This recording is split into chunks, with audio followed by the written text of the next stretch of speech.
they invaded peaceful nations. This is a criminal regime. Slaughtered innocent people. They're performing murder and terrible crimes, but at the same time trying to make it look as though it's correct. Committed genocide. He likened the Jews to a virus.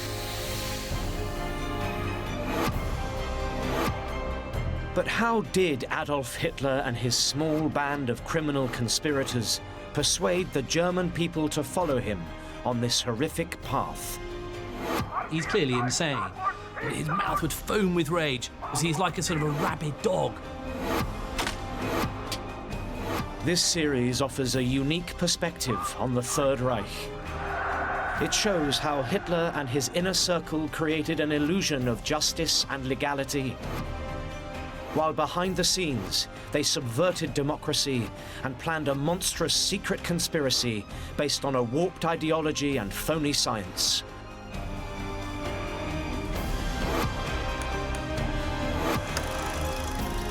It's the story of a gangster regime that used not only violence and suppression, but which carefully groomed the German people into willing complicity in the worst crimes in history.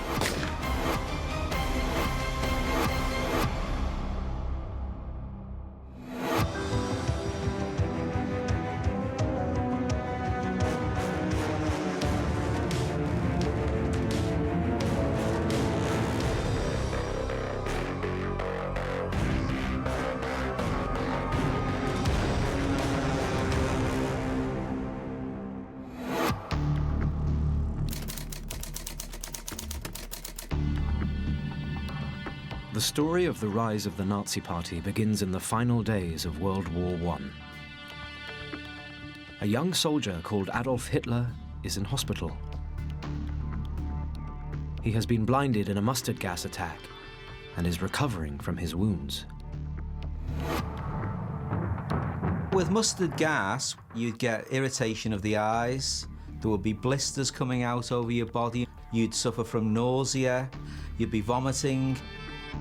He had burning eyes, as he described it, like burning coals in his head.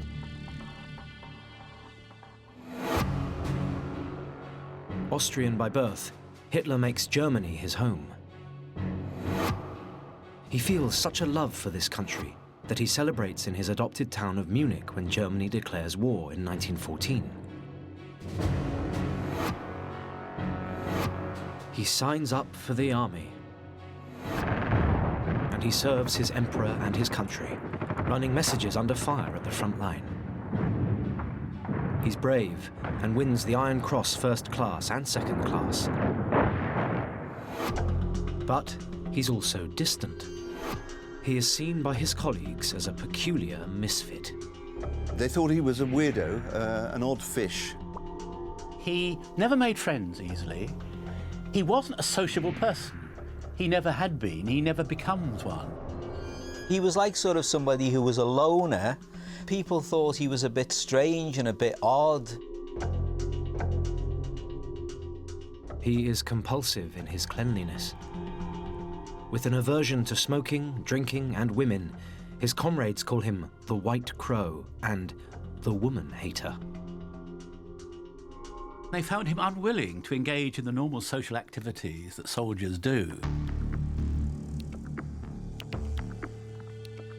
Gaunt, weak, and delirious, half blind from gas, this is a very different Adolf Hitler from the man who will terrorize Europe.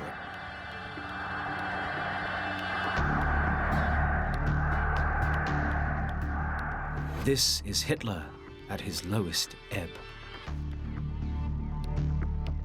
Then, as he lies recuperating, there comes news that would shape his life forever. And one day in November, a priest comes into the ward. And the priest says to them, "The war is over, we've lost, we're going home." World War I is over. Germany has surrendered. Germany somehow had lost it without the French or the British ever being on German soil. Hitler is utterly distraught. The idea that you've suddenly been told that you've lost this war, and it seems to have come completely out of the blue, is of course going to make you absolutely berserk. And Hitler, as we know, was always the type of man who would go berserk at the slightest opportunity. The painful question for Hitler is, how could he have been betrayed like this? Who could be responsible for this outrage? Crippled by despair, in his own words, he is plunged once again into blindness. He would later state, I buried my burning head in the covers and pillows. He said he cried more than he'd even cried on the day his mother died. in his delirious state, the culprits swirl through his mind. He starts to blame those he sees as responsible. The Jews, the communists, the left-wing politicians back home who had meekly surrendered, even though the German army that Hitler had fought in was undefeated. He later says, I felt intense hatred for the people who had done this to us. And the most convenient theory to subscribe to was this idea that people like him had been stabbed in the back. He had been defeated, not through failure of military arms, but by the stab in the back, by effete politicians and corrupt Jewish bankers and financiers betraying the German people, betraying the great German army. Hitler later wrote about how this moment transformed him forever. When I was confined to bed, the idea came to me that I would liberate Germany, that I would make it great. I knew immediately that it would be realized. There is another version of how he acquires his destiny. The story goes that during his hospital stay, Hitler was hypnotized by a psychologist, Professor Edmund Forster. Forster was treating Hitler's blindness, which he diagnosed as hysterical. In other words, caused by some mental trauma rather than physical injury due to gas.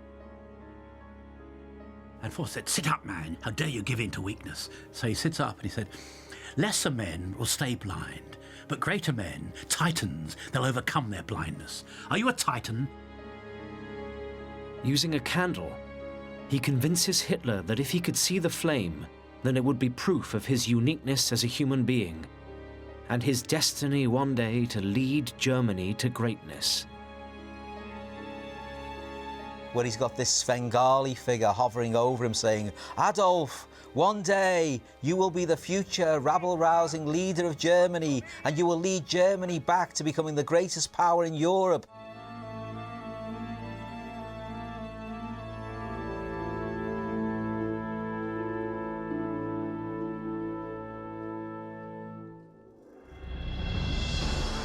It works.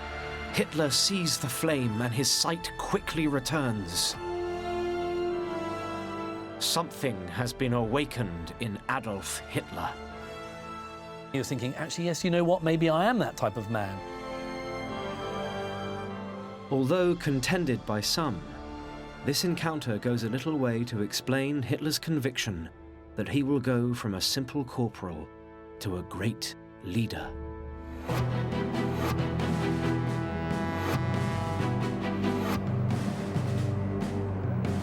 Just days after the German surrender, Hitler emerges bewildered and battered into a world in total chaos.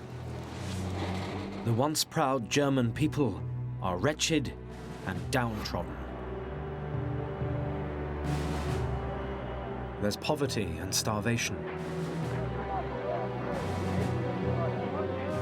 The emperor he had fought and suffered for has abdicated. Law and order is breaking down. A revolution is sweeping across the country. For a patriotic German soldier, there is nothing. The German army is being disbanded. He has no education, no social standing, zero prospects. He returns to his chosen home, the Bavarian city of Munich. Munich was in total political chaos at the end of 1918, beginning of 1919. What he witnesses from his dingy apartment in the city is frightening. There'd been a socialist revolution, a Marxist was running Bavaria, the socialists were in power. The old order is out. Chaos reigns. Leftist thugs are fighting running battles with militants from the right. Violent confrontations between the two sides are commonplace. There were fights, bitter fights on the streets every night. Bloody battles. I mean, hundreds. There are 700 deaths in something like 8 months. To Hitler, the hated Marxists are the enemy within. They are dangerous as they are part of an international movement with no sense of patriotism. Communism despises the very idea of nationhood and has no respect for the German nationalism that Hitler so admires. Then comes something that makes a bad situation even worse.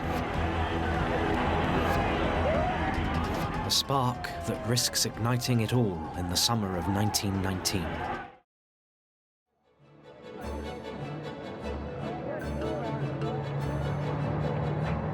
Across Europe, the victorious Allies are gathering in Paris. On the 28th of June 1919, they and Germany sign a momentous document, the Versailles Treaty. There is widespread rejoicing on the streets. But for Germany, Versailles spells catastrophe.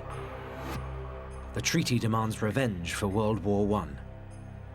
It's a further humiliation which deeply affects Hitler.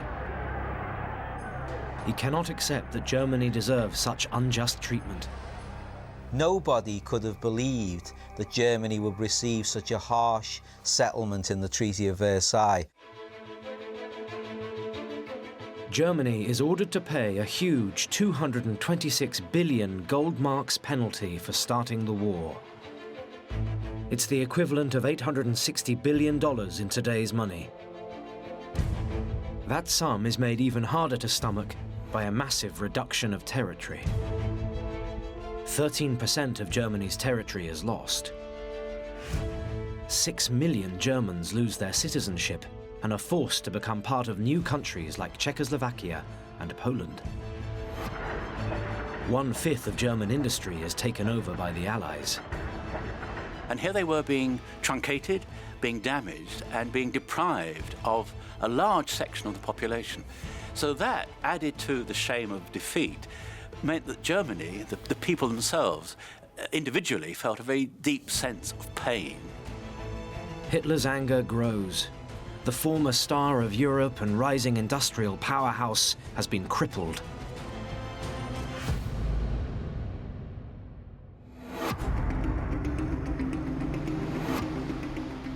In Germany, most people just breathe deeply and try to get on with life. A new democratic government takes shape. It is called the Weimar Republic and is named after the German city where it was founded. Created in August 1919, it is designed to replace the autocratic, militaristic rule of the Kaiser and his generals.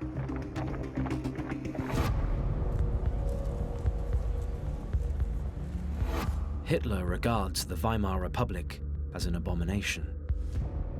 To him, it is weak, dominated by the very same Jewish and liberal politicians who had stabbed Germany in the back and surrendered in World War I.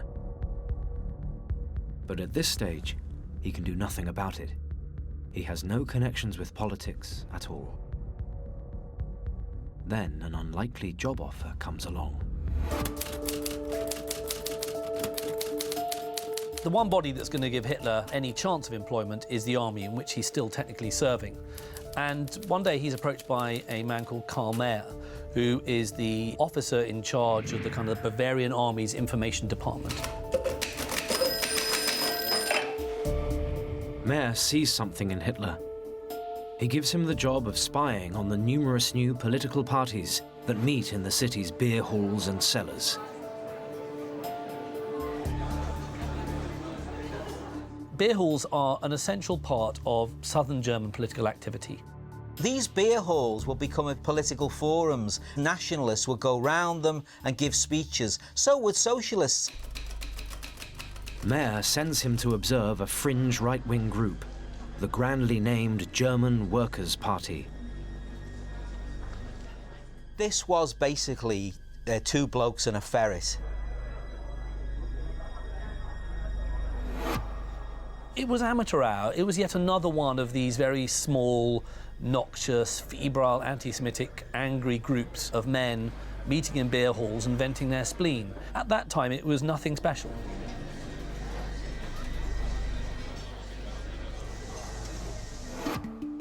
In the autumn of 1919, Hitler attends their meetings, taking notes for Mayer.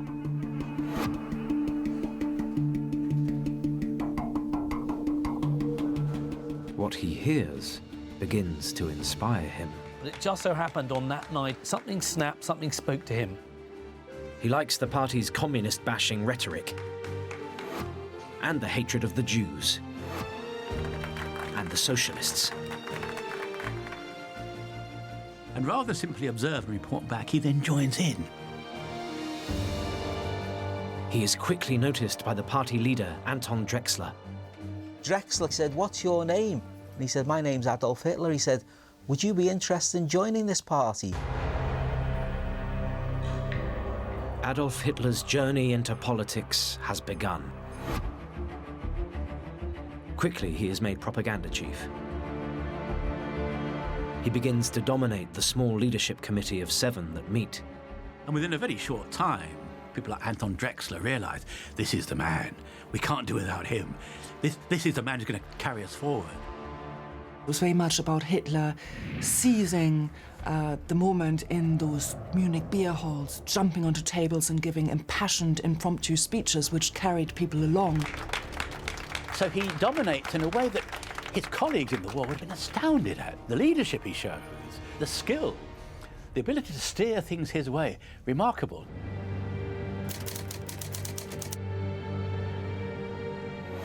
In Munich, Hitler develops what will become the foundation of the Nazi Party's ideology, a 25-point manifesto.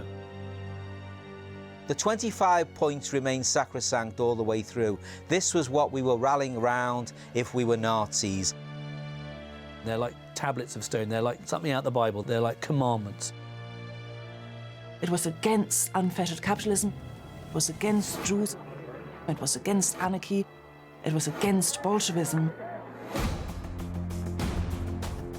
Foreign policy goals were simple: to seize back all the lands the Allies had taken at the Treaty of Versailles, and an end to reparations, the crippling payments for the war demanded by the Allied powers.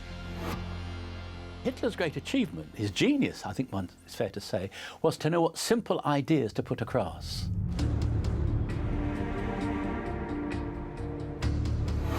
Alongside his new manifesto, he gave the party a new name and a new emblem. A blood-red flag with the swastika at its heart.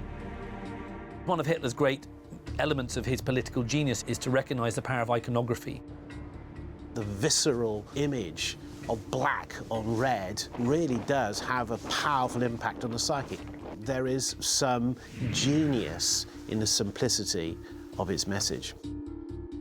The flag becomes the calling card for the new party.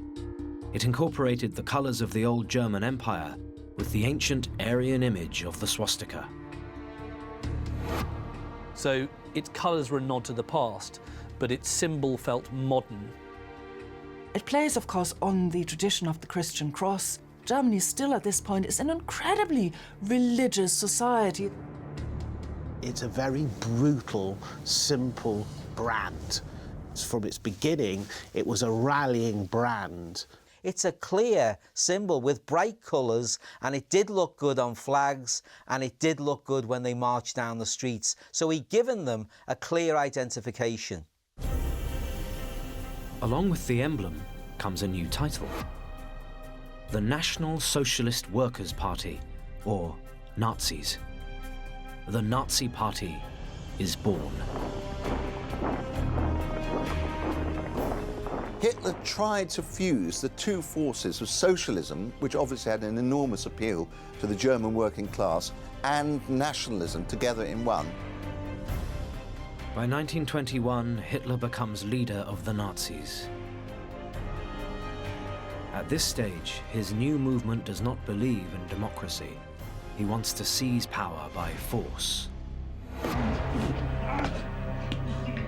This approach resonates with a new man in the audience at party meetings, a man who will help him take the Nazis to their greatest heights. Hermann Göring. Göring is misfit number 2. Göring is obviously sympathetic to all these rightist ideas, and obviously in the Munich of the early 20s, there's one man who's starting to dominate this political scene, and that's Adolf Hitler. Göring, like Hitler, is a veteran of World War I. But unlike Hitler, his war record is the stuff of legend. He was a star. He was well known. He was a flamboyant character. In those early days, he hadn't yet become the caricature fat man that we are so familiar with today. He was lean and mean and handsome. At first, he served as an infantryman. But then he becomes a pilot and commands not just any squadron, but the most famous of the war, the Red Baron's Flying Circus. He shoots down 22 enemy aircraft and even wins the German Empire's highest award for gallantry, the Blue Max Medal.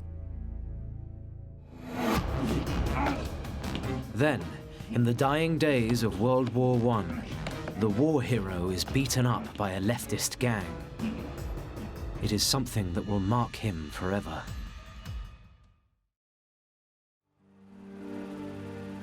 The humiliation gets worse after the war.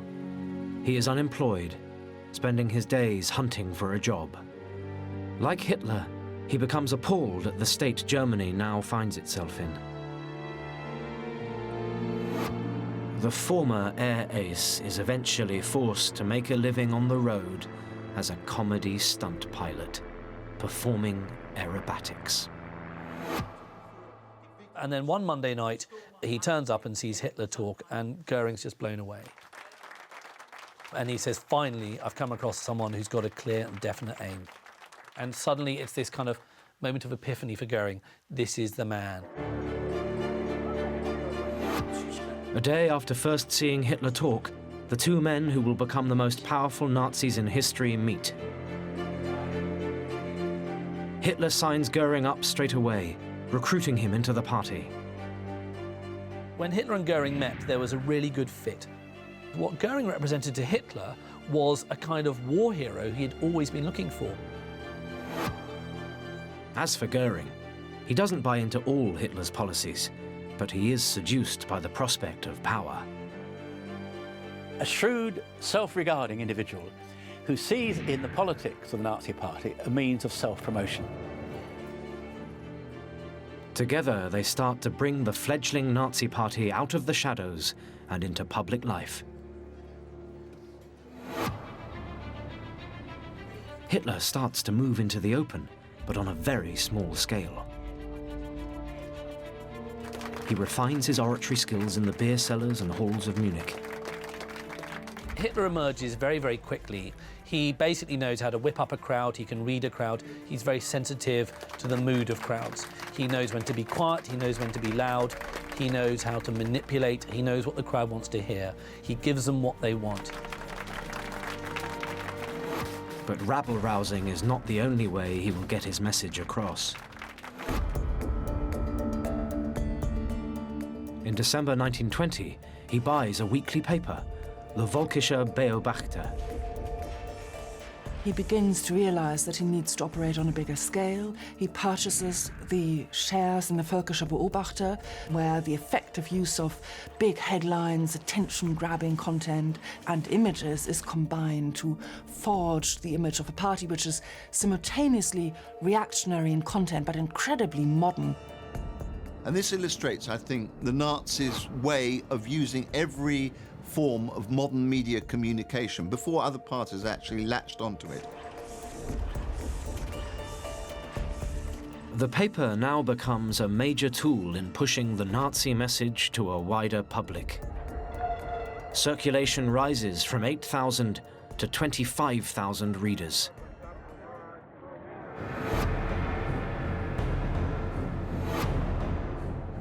But the Nazis are still only a small fringe organization. If they are to fulfill Hitler's plan of seizing power by force, they need more than newspapers. They need muscle. He's conscious on the streets in disturbed Germany, you need the heavy mob. We've got to remember that politics in Germany at that time was violent, very much militarized. Enter the SA, the Sturmabteilung, Hitler's brown-shirted heavies. The SA are very much the anti-intellectual movement of the Nazi Party. They are disaffected people who have fallen through the cracks of the Weimar system. A lot of them are young men who are unemployed and for whom the promise of Weimar capitalism hasn't really come true. The recruiting message is simple. Come and join a cause. We'll give you a uniform. We'll let you bash heads. We'll let you kick communists and Jews. You'll have a whale of a time, lads. And we'll provide the beer as well.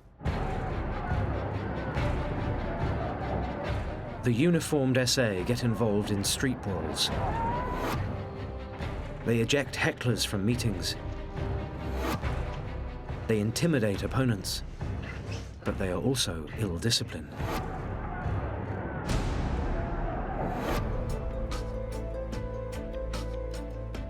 Now Hitler has the perfect role for his trusted ally, Hermann Göring. In 1923, he is put in charge of the SA. The former war hero soon knocks the brown shirts into shape. Hitler would later state, I gave him a disheveled rabble. In a very short time, he had organized a division of 11,000 men.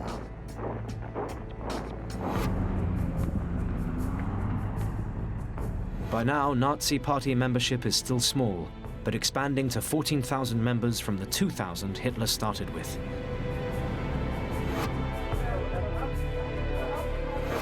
For the first time, there are offices outside Munich as the party expands its base. Then member number 14,303 signs up, Heinrich Himmler, who joins the party in the summer of 1923. Himmler is an altogether less impressive character than Göring and Hitler. He presents himself as a heroic figure, a dashing fencer and officer cadet. But in truth, he is anything but. He is a former chicken farmer who studies agronomy at Munich University. His hobbies include diary writing and stamp collecting. One of the things that drives Himmler is the fact that he's a bit younger and he hasn't properly served in the war. He's born in 1900, and towards the end of the war, he's only in a training battalion. And so he never actually sees service on the front, and this really annoys him. But he comes out of the war almost ashamed that he hadn't done more.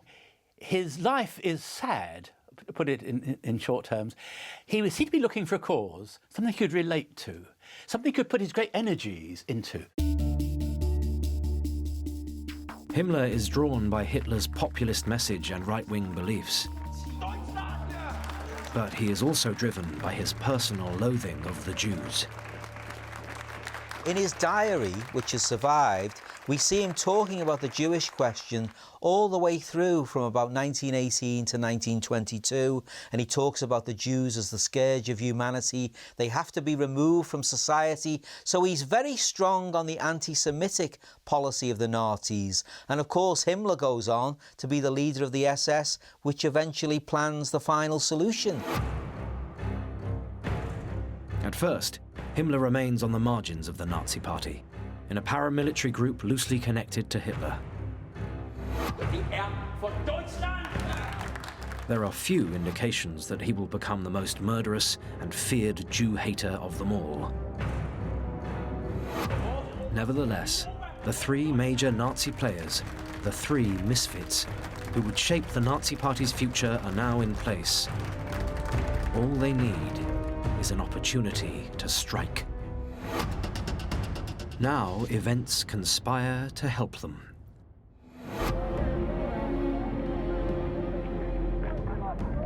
Germany plunges into economic disaster. Hyperinflation is gripping the economy. Grotesque mismanagement of the nation's finances means that a loaf of bread rises from 165 marks to over 1 billion in the space of 10 months. For ordinary Germans on fixed wages, that's an unimaginable increase. It is the workers who suffer most. He can buy less, his wife in the shops can buy less, his children have less. So for the working class, it was a deeply disillusioning time. A pound of meat rises to 9 billion marks, a beer to 52 billion. The middle classes were also affected. Those who had been carefully saving for a secure future saw their hopes ruined.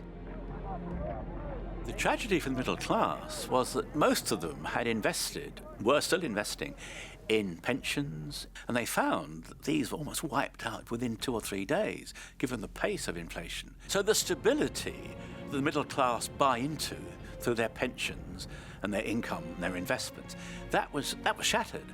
So the middle class feel their moorings of their lives are being taken away from them. Once more, unrest returns to Germany's streets. For the Weimar government, it's a disaster. Germany defaults on its reparations payments to the Allies.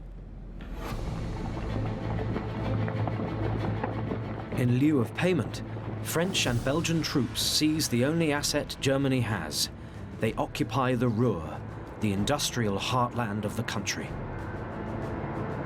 The Ruhr was the main centre of industrial activity in post-war Germany.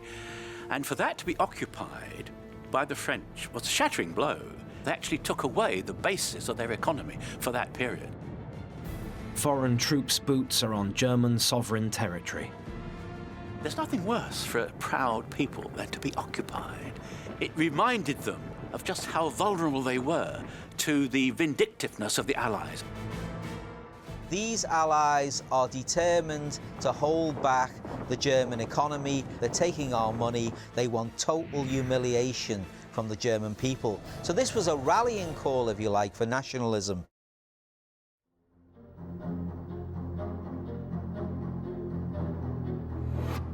In Munich, Hitler has now risen to head of the Bavarian Kampfbund,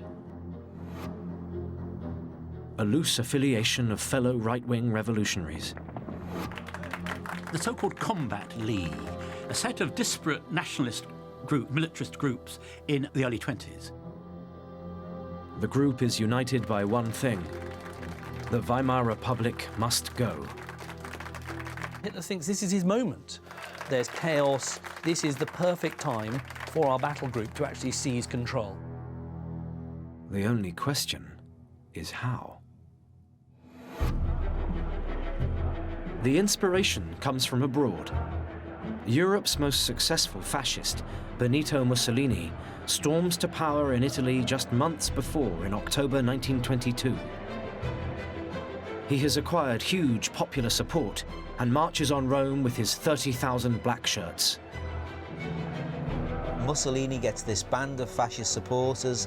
They then march through the streets. They go to the palace of the king, and then Mussolini takes power. So this is a very romantic notion of how you can overthrow a major government and take power. Mussolini and Hitler had many parallels. Like Hitler, he was a former soldier. He had also been wounded. Like Hitler, Mussolini, a former journalist, understands the power of the press. And while Mussolini has his black shirts, Hitler has his brown shirts. Hitler hears about this and he thinks, this sounds like a good idea. We could do this here. We could take power in Munich and then march to Berlin. And as we go to Berlin, we can get all the people who want to get rid of the old democratic government and overthrow it. That's the idea. So the plot starts to hatch. It hatches in little secretive meetings and dinners.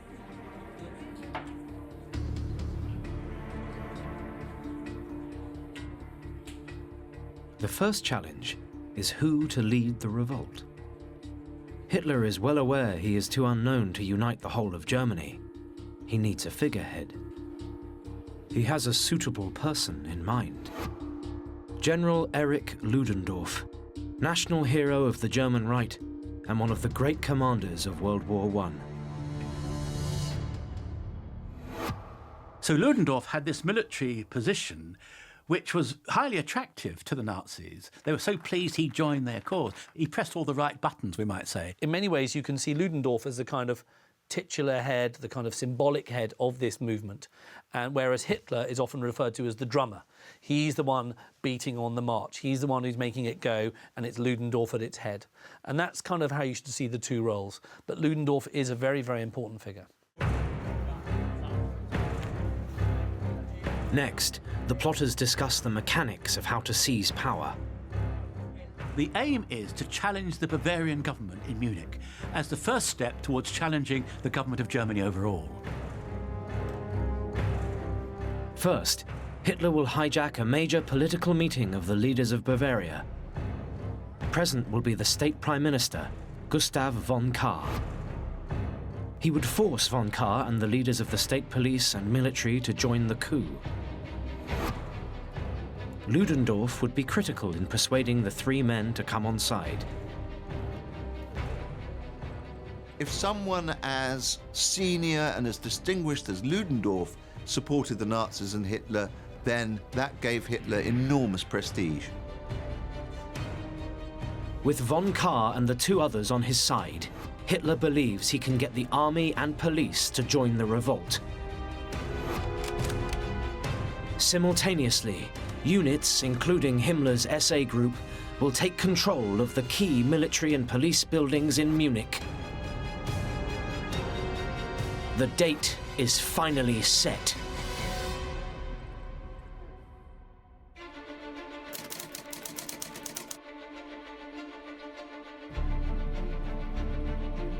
Hitler makes his way to a public meeting at Munich's massive Bürgerbraukeller. It starts on the evening of the 8th of November at around 8:15 when Hitler turns up in a red Mercedes at the Bürgerbraukeller in Munich. Inside, Gustav von Kahr is addressing the crowd. With him are the two chiefs of the Bavarian police and army. So all the three triumvirate men who were running Bavaria at that time were in this one beer hall at the same time. He decided to go to the Bürgerbraukeller and to seize the initiative at the meeting and to pin von Kahr down and the triumvirate to backing the revolution. All across Munich, SA activists get the call to don their uniforms and head to assembly points around the city to be issued with rifles. Soon, SA men armed with rifles and steel helmets arrive at the beer hall by truck. Together with 600 SA men, Hitler storms the 3,000-strong meeting. Hitler is very theatrical. He then marches up to the stage with a pistol in his hand. He declares, "The national revolution has broken out."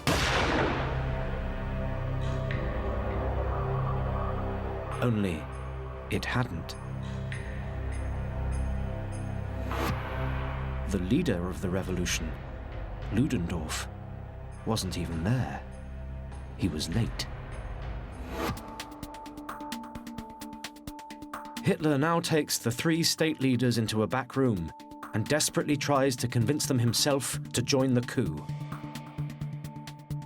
But of course, the Bavarian triumvirate weren't ready or prepared to allow this gutter-snipe orator to take over. As Hitler argues, Nazi sympathizers and brown shirts, including Himmler, continue moving in on military buildings around the city. Hitler has to turn the situation around. Hitler needs these people on side if he's going to succeed. Pistol in hand, he threatens to kill them. but they won't budge.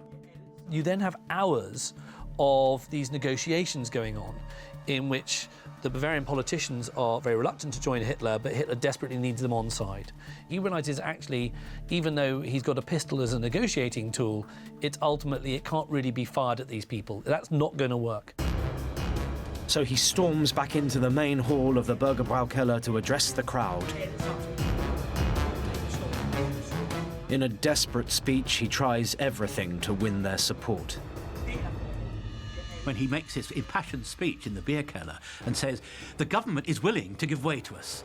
They're willing for us to form the next government. They weren't. They hadn't agreed to it. But he claimed that was the case. And he said, outside, the army and the police have come to our side. They hadn't. But they cheer and clap and bawl with delight.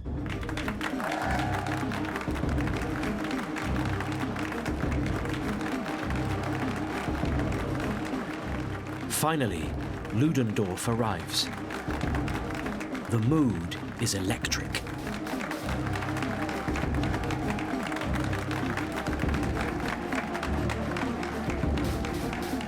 With Ludendorff in the room, the three leaders of Bavaria agree to join the coup.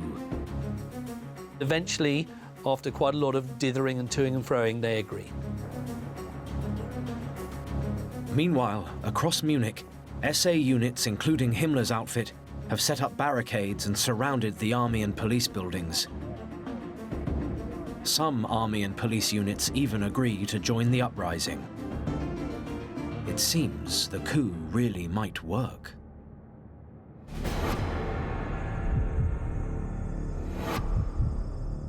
But at other army barracks, soldiers refuse to side with the Nazis. With the coup in the balance, everything depends on what Adolf Hitler does next.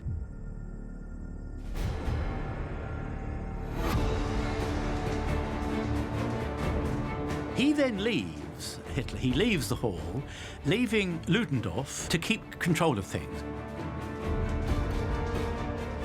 As Hitler heads across the city to check on the progress of his putsch, Ludendorff allows the Bavarian leaders to go.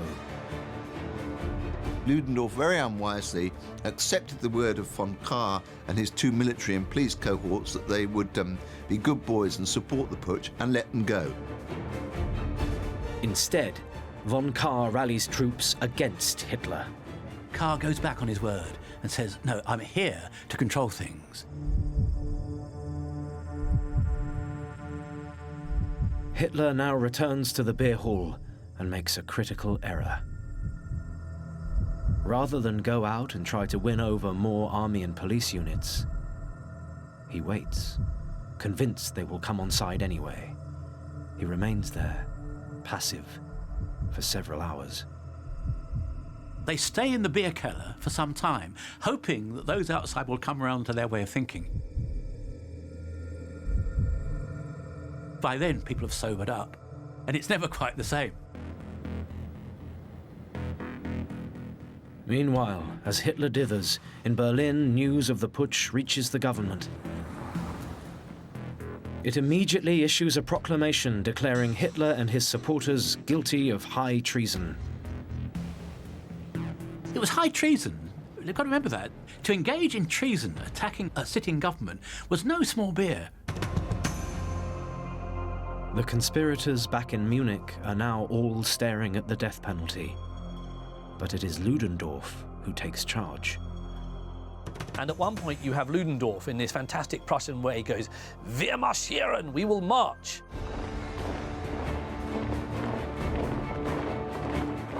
Finally, with 2,000 men, including Ludendorff and Goering at his side, the Nazis march on central Munich. But the authorities are waiting for them and have prepared defenses. It is the moment of truth.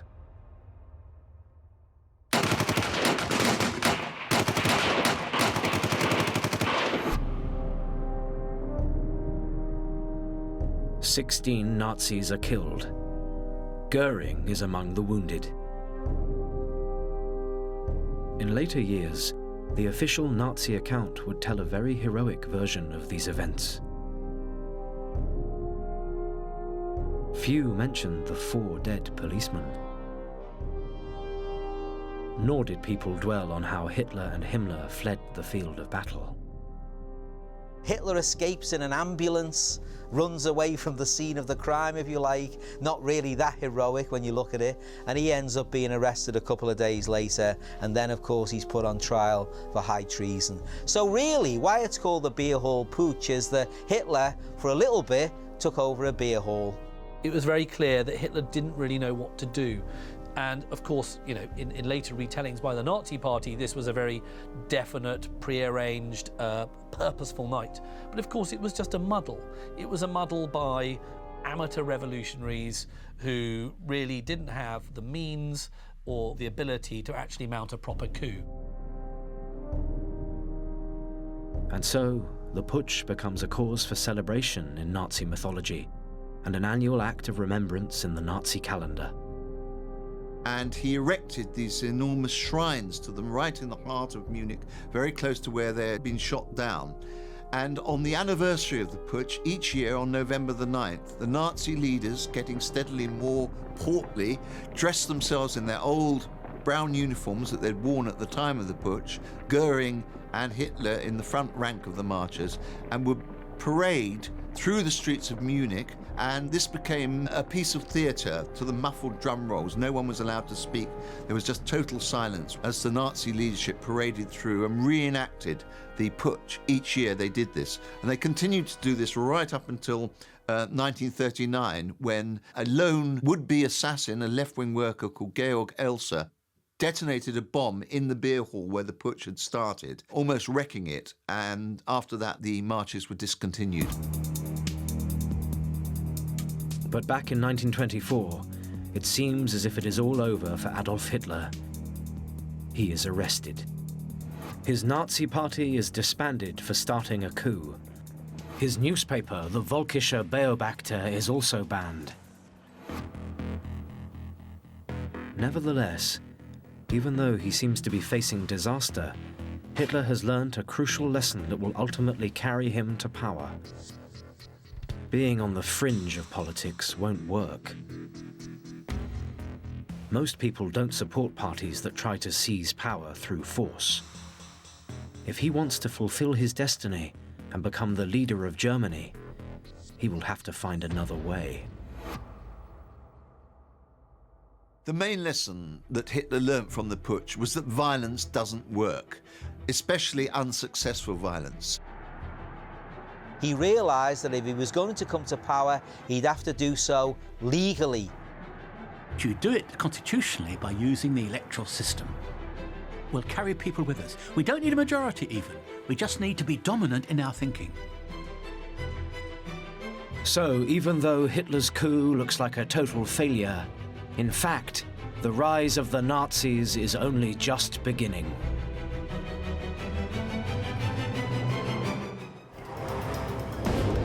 In the winter of 1923, Adolf Hitler is at an all-time low. His audacious attempt to seize power in a coup has been an embarrassing failure, and he's going to jail. His Nazi party, seen only as a band of fringe revolutionaries, is on the verge of being shut down.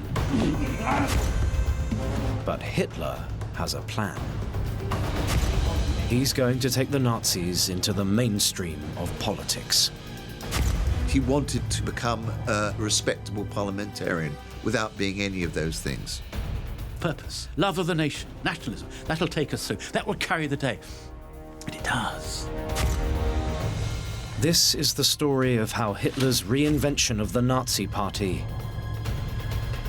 and a financial catastrophe opened the door for him to win the hearts and minds of the German nation.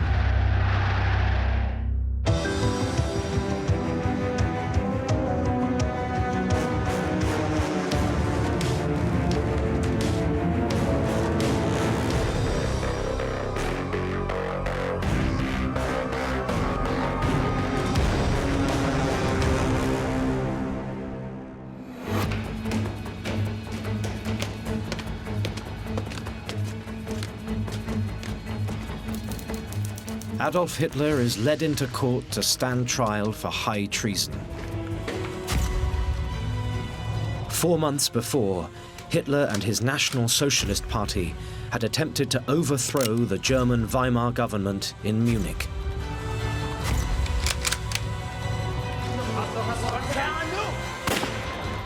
But they had failed. The beer hall putsch is a humiliating setback for the Nazis and a personal blow for Hitler. Remarkably, just before the trial began, he was visited by some colleagues, and they found him so depressed he was actually contemplating suicide. Whether that was a bluff, we're not sure, but he told them he felt so low. Hitler is absolutely despondent. It basically has been a disaster, and he knows it. And he thinks that this is the end of his career. And then something very strange happens. Incredibly, even in the moment of total catastrophe, Hitler is already plotting a comeback. In court, he realizes this is an opportunity. This isn't going to be the kind of end of Hitler. This is going to be the making of a new Hitler. You can't imagine actually a better theatre for Hitler outside a beer hall. Hitler had been expected to deny his part in the plot. But instead, he openly admits his guilt. I alone bear the responsibility. But I'm not a criminal because of that. If today I stand here as a revolutionary, it is as a revolutionary against the revolution. There is no such thing as high treason against the traitors of 1918. In a series of speeches, he lays out his case. First, he targets the Treaty of Versailles signed at the end of the First World War, which has left Germany financially crippled. He's outraged that Germany has been forced to pay huge sums to the Allies for starting the war, leaving its people starving and impoverished. For us, it was a filthy crime against the German people. A stab in the back for the German nation. Hitler personified a widespread belief. Hitler was tapping into a very, very strong German national trope. They felt that Germany had got a bum deal at Versailles. He's disgusted by the seizure of Germany's richest industrial territory, the Ruhr, by the Allies. And he blames the left-wing German politicians who, he says, surrendered pathetically in 1918. His impassioned speeches strike a chord. Instead of being a traitor, he portrays himself as a patriot trying to restore the nation's honor.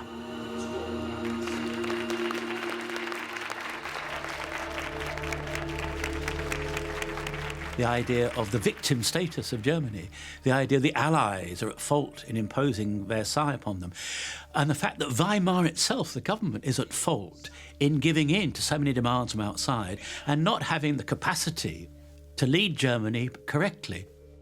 He's got quite a degree of sympathy going for him. But Hitler also states something else.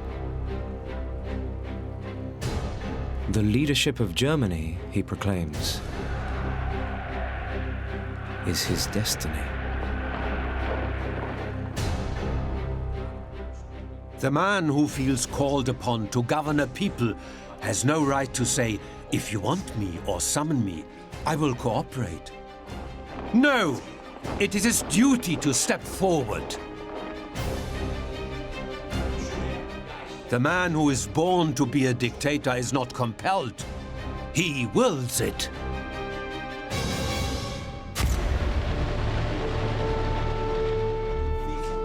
Hitler's performances are so mesmeric, they make news not only across Germany, but around the globe. In Britain, The Daily Express names Hitler Bavaria's uncrowned king and a tub-thumping patriot who, it suggests, may be heard from again someday. But Hitler still has to convince one person at his trial: the judge. After 4 weeks in court, he reaches his verdict.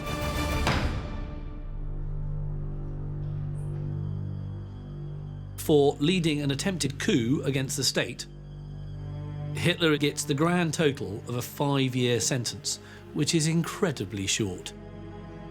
He's lucky, actually, to not got a death sentence.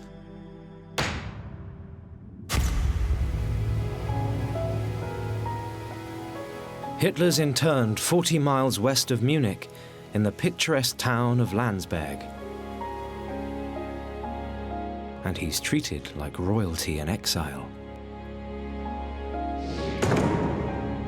With his newfound celebrity status, Hitler uses his prison stay as a PR opportunity, inviting his own photographer to record his incarceration. It's just one of a number of privileges he's given behind bars. Hitler would later make out that his time in Landsberg prison was pretty hellish, but in fact the truth was quite the opposite. He can walk around the gardens as and when he likes.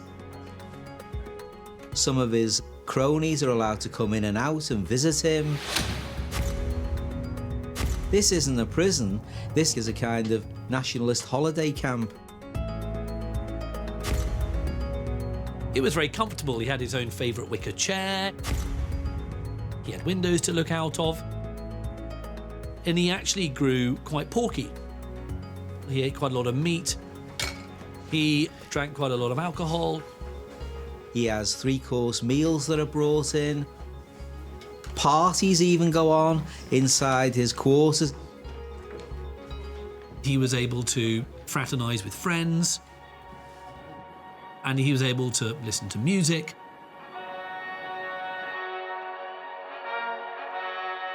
Hitler's music of choice is Wagner. He had access to a wind-up gramophone. The old large 78s would be at his disposal. He adored Wagner, and even as a teenager, he would spend his last groschen, his last shillings, on going to the opera in Vienna and listening to Wagner operas. For the Austrian-born Hitler, Wagner embodies everything he loves about his adopted country, Germany. It's the nature of the music that took Hitler. The grandness of the music, the sheer expansion of it, the themes themselves, taking on the gods of the great traditions of German culture. It's grand, it's ambitious, it's hugely confident. He saw in Wagner inspirational content.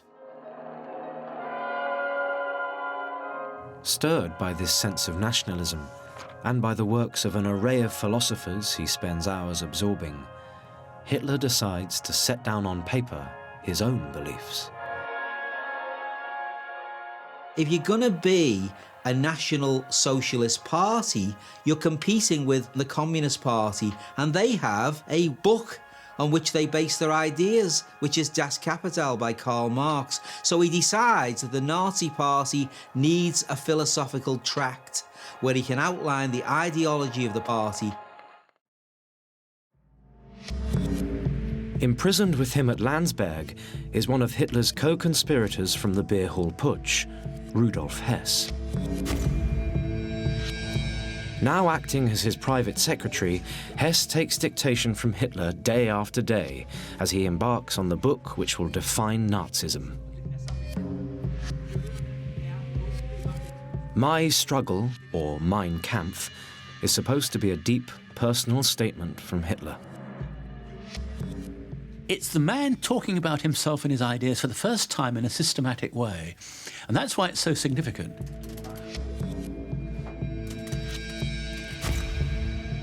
Distorted tales about Hitler's childhood, his early youth in Vienna, and his war experiences.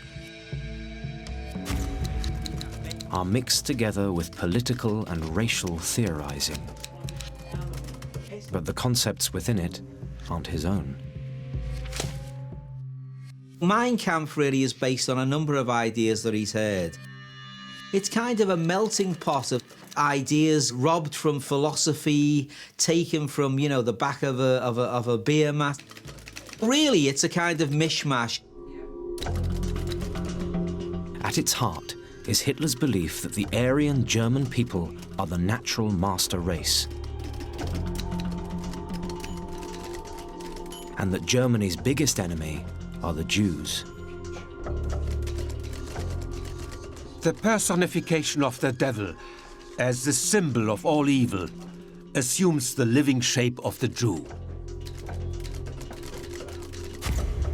Hitler believes that the Jews are a genetically inferior race, and that they're to blame for everything that's wrong with Germany, including the country's capitulation in the First World War and its economic plight.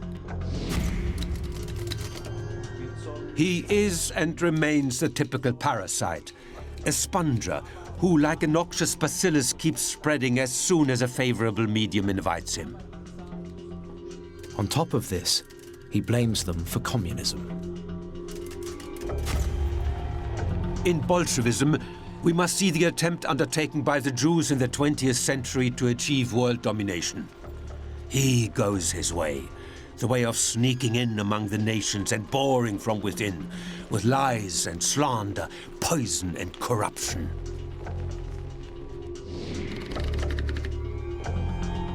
Mein Kampf even contains a frightening warning about Hitler's intentions.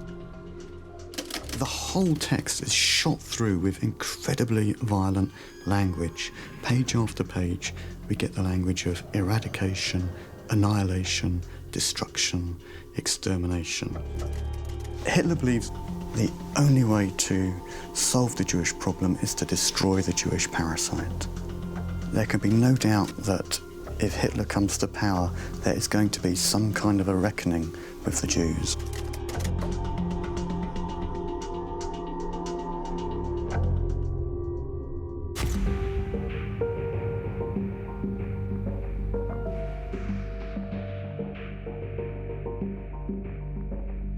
Hitler's next key policy is inspired by a Munich University lecturer in political geography and a former tutor to Rudolf Hess, Dr. Karl Haushofer. During a visit to Landsberg prison, Haushofer introduces Hitler to the concept of Lebensraum, literally, living room. Implicit within Lebensraum is this idea of territorial acquisition. Karl Haushofer believes that Germany is overpopulated, and he says that the only way for Germany to break out from its density of population is to get living space, Lebensraum. Lebensraum gives Hitler the idea that in order for the nation to become a great power, Germany must invade other countries, particularly those populated with the races he deems inferior. That would imply, wouldn't it, that Germany needed to gain territory from other countries and, of course, take over Poland and the Soviet Union. Now, Hitler's thoughts on the Treaty of Versailles,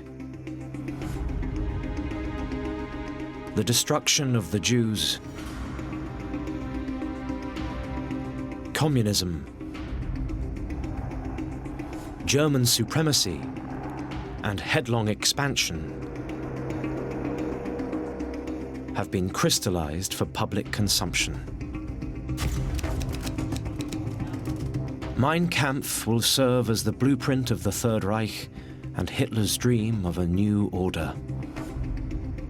All he has to do is take it to the German people.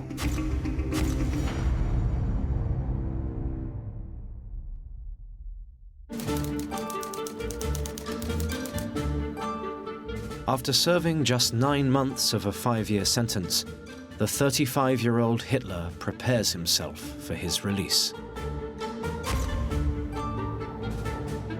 Despite being sent to jail for trying to overthrow the German Weimar government, in the year since his failed coup in Munich, he's transformed himself from violent revolutionary to national hero. But the wave of popularity doesn't last.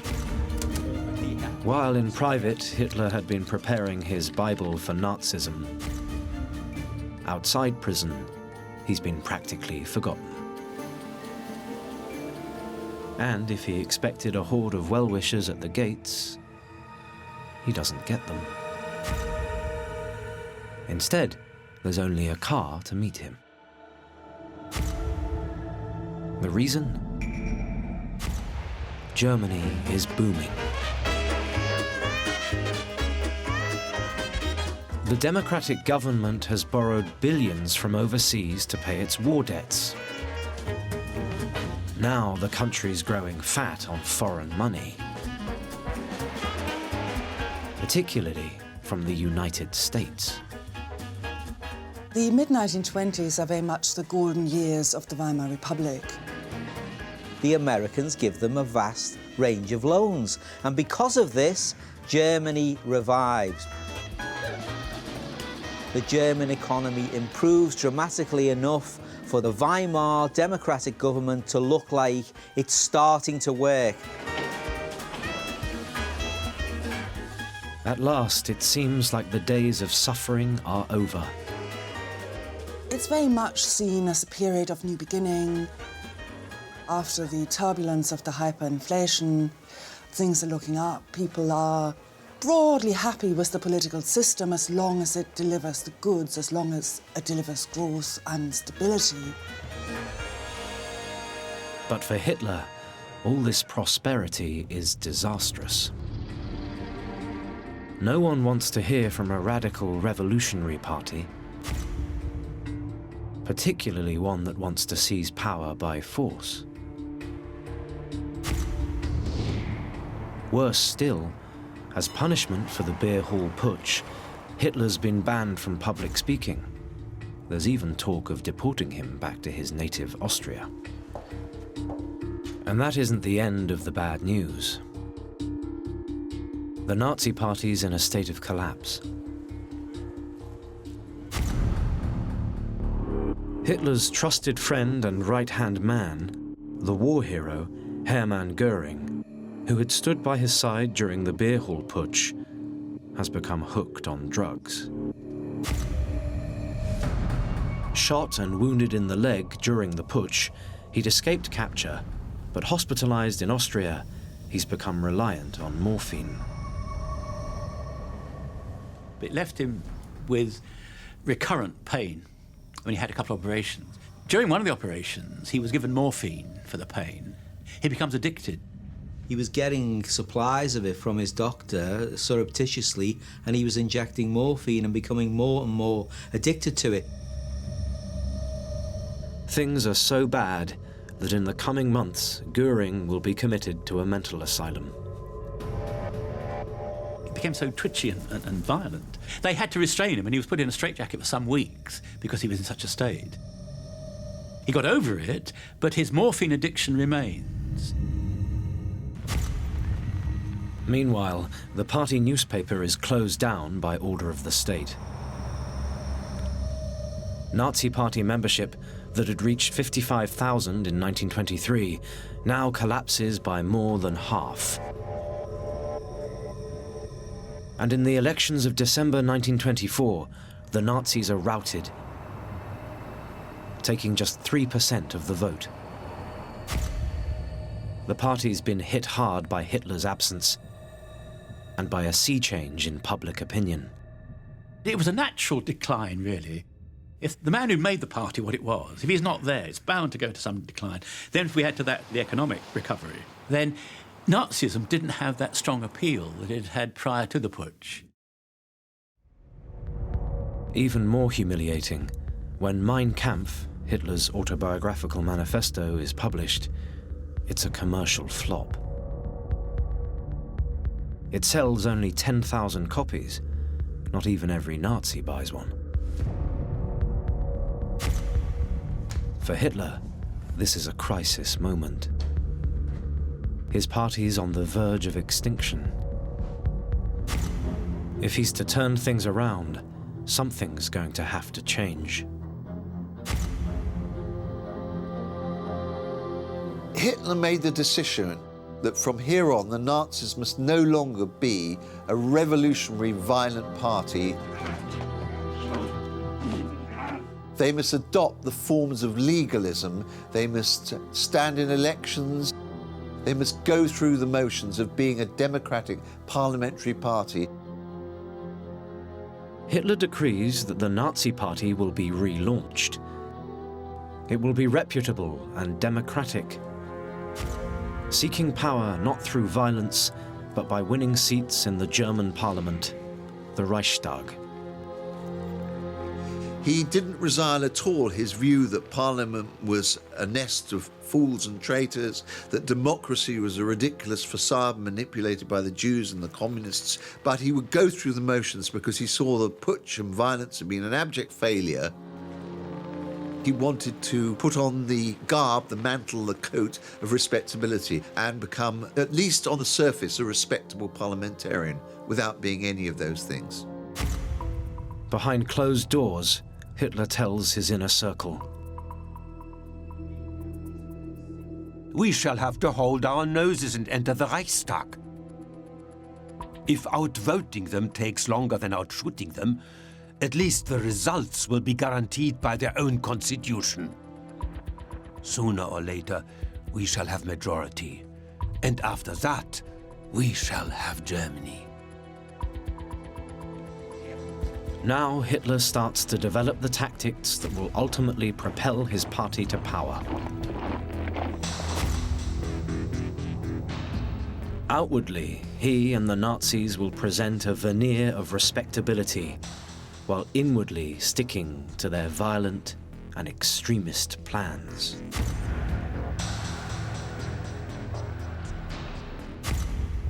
They've got to look like they are working within the political system and that they are a real and credible political party and not just a bunch of lunatics who try to seize beer halls in Munich.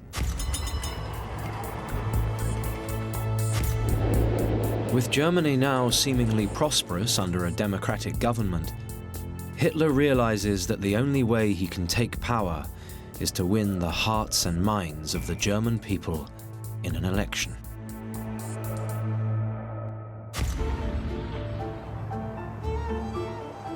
To kick off their charm offensive, the Nazi Party needs an image overhaul. And it begins with Hitler himself. For help, he turns to his Lebensraum guru, Dr. Karl Haushofer. He was a major influence, not simply in ideas, but in technique of presentation.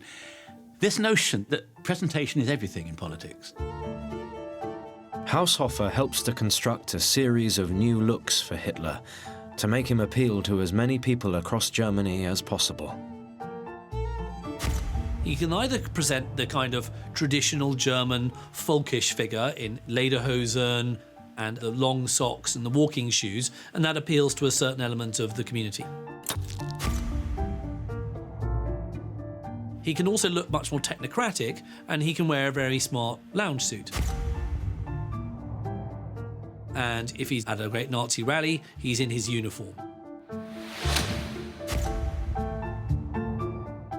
But it's not only his appearance that Hitler wants to improve. To keep his head clear and his voice protected after long speeches, Haushofer replaces Hitler's steins of strong Bavarian beer with cups of herbal tea. But most importantly, he trains Hitler in the art of public speaking, teaching him ways to gesticulate, to emphasize his arguments, and increase his self-confidence. The idea of how to deliver a speech. To whom are you speaking? Adjust your tone, your manner, your style to the audience, and then you'll win them over. He starts to practice in front of the mirror. He practices some of his gesticulations in front of the mirror. His gesture, that famous one with the hand going back, and when to pause in a speech.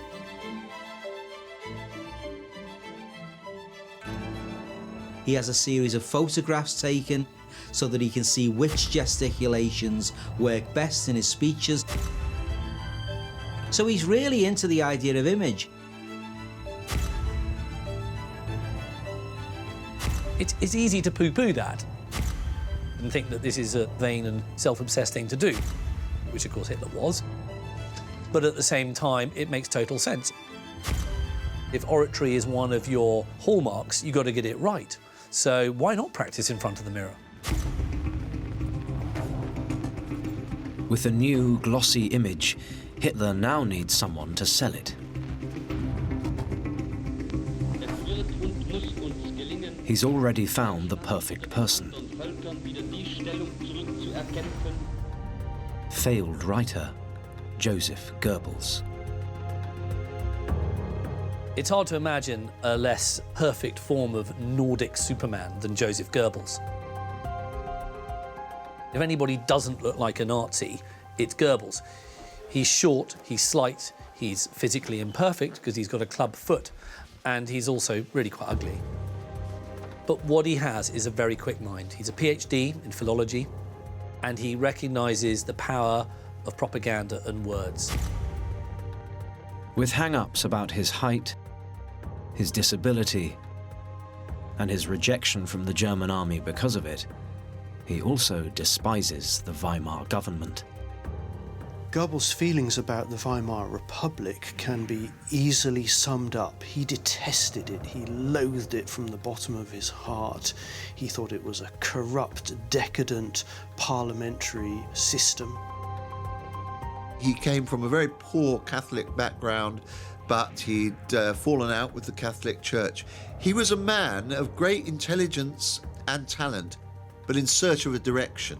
And his early direction was nationalist, but towards the left of the Nazi party. Despite being more left-leaning in his politics, Goebbels shares Hitler's anti-Semitic beliefs. He really did hate Jews. He hated people who didn't conform. Arguably, he is the most unpleasant of all the Nazis. But in terms of his vindictiveness and his hatreds, very, very sharp. But keen to attract the attentions of Hitler, it's his gift for flattery that first gets him noticed.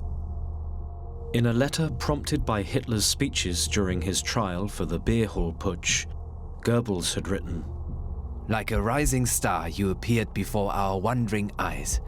You performed miracles to clear our minds and, in a world of skepticism and desperation, gave us faith. You named the need of a whole generation. One day Germany will thank you." Almost overnight, Goebbels was changed. Here was a man he thought he could identify with. He threw himself into politics locally, working for the Nazi party in the Rhineland where he lived. And intriguingly, he developed an adulation of this man whom he had never met and did not know in person. It was not, in fact, for another 15 months that he met Hitler for the first time in the summer of 1925. And then he said, he's everything I had hoped for. He's all that he had hoped for and more. Once he came under Hitler's spell, he developed a schoolgirl crush on this man. In an entry in his diary on the 23rd of November 1925, Goebbels writes, "Great joy. He greets me like an old friend. How I love him. What a fellow. Then he speaks. How small I am. He gives me his photograph with a greeting to the Rhineland. Heil Hitler. I want Hitler to be my friend." Goebbels is so taken by Hitler, he quickly abandons his leftist interests.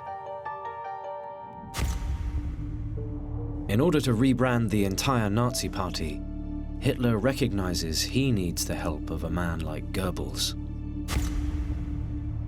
A lot of the Nazi party regarded Goebbels as the truly brilliant one amongst the Nazis. He was very quick-witted. He doesn't have this lumpen, cliched Prussian German way of doing things by the book.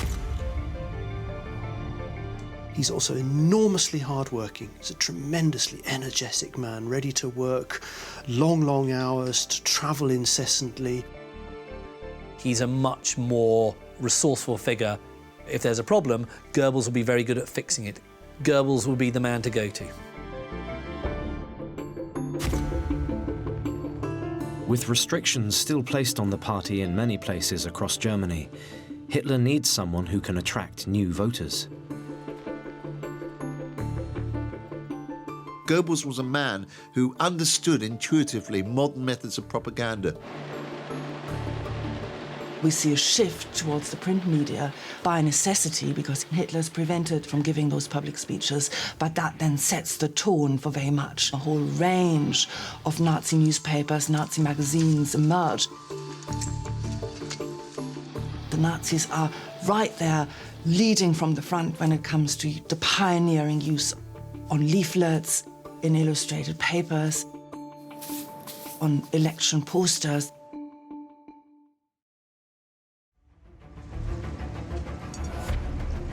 Hitler's so impressed by Goebbels, in November 1926, he hands him the important role of taking the Nazi Party message to the nation's capital, Berlin.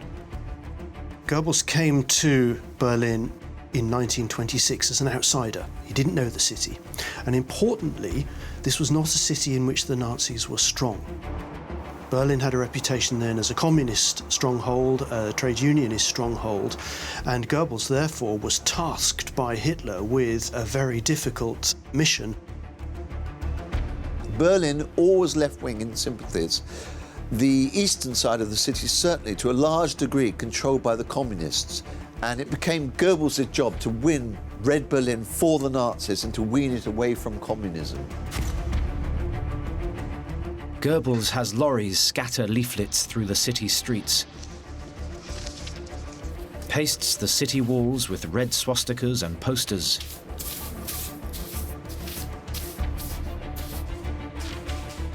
and uses his Berlin newspaper, Der Angriff, the attack, to feed Hitler's political ideology to the masses.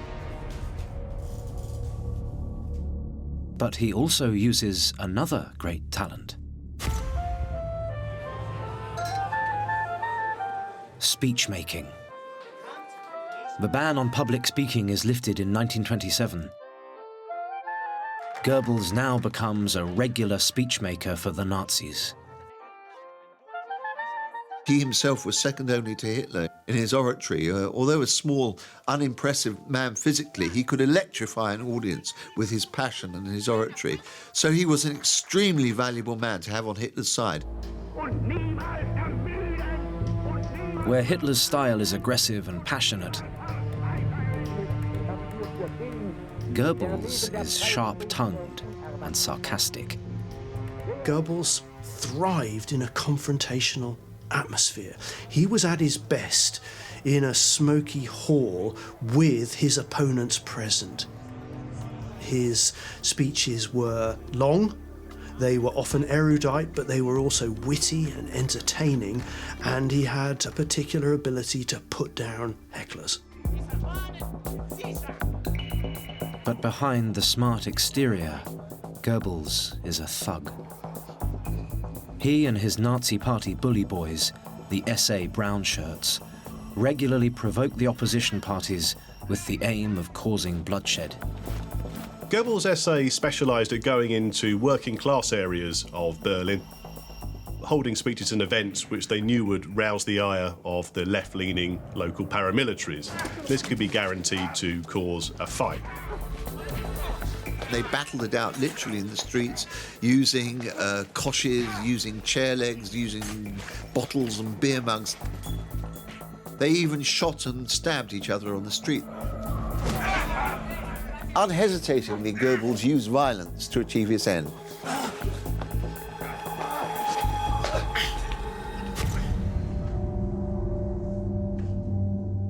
Following an early 1927 political rally and a brawl with communists, Goebbels writes in his diary, A procession through town. Our brave lads hauled a Jew out of a bus. How I love these lads. We are creating uproar all over Berlin.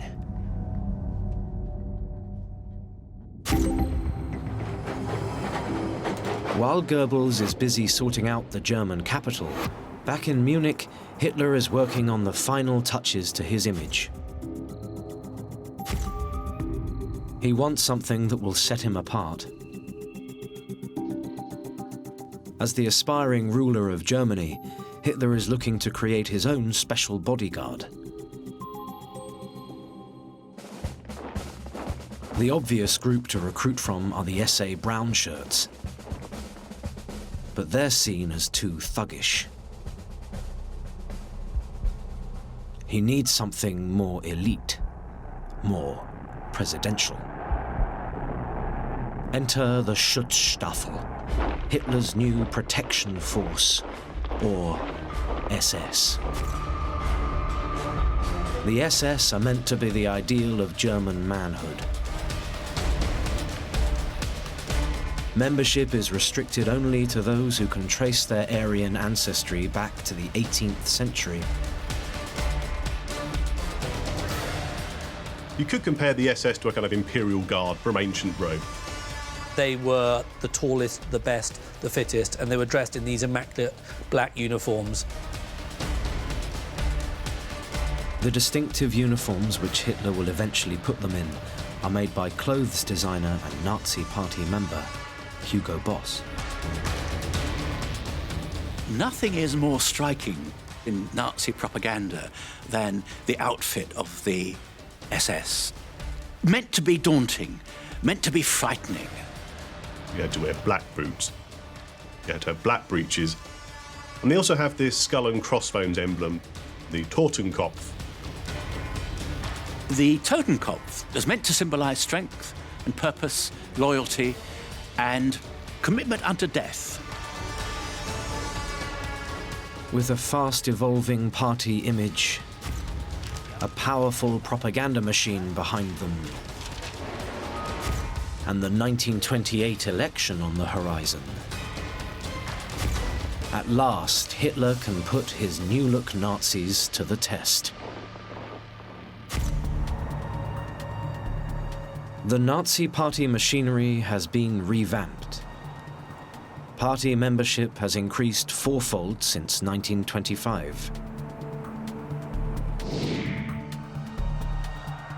Hitler is busy putting into practice the tactic of looking outwardly respectable while sticking firmly to his secret agenda. Traveling around the country, he gives dynamic speeches that reach out to the unemployed and frustrated working classes, while reassuring the wealthy that he's not an extremist. But there's precious little mention of his real agenda: the Jews. Hitler tries to project the party as a kind of model of political respectability. He tries to tone down anti-Semitism.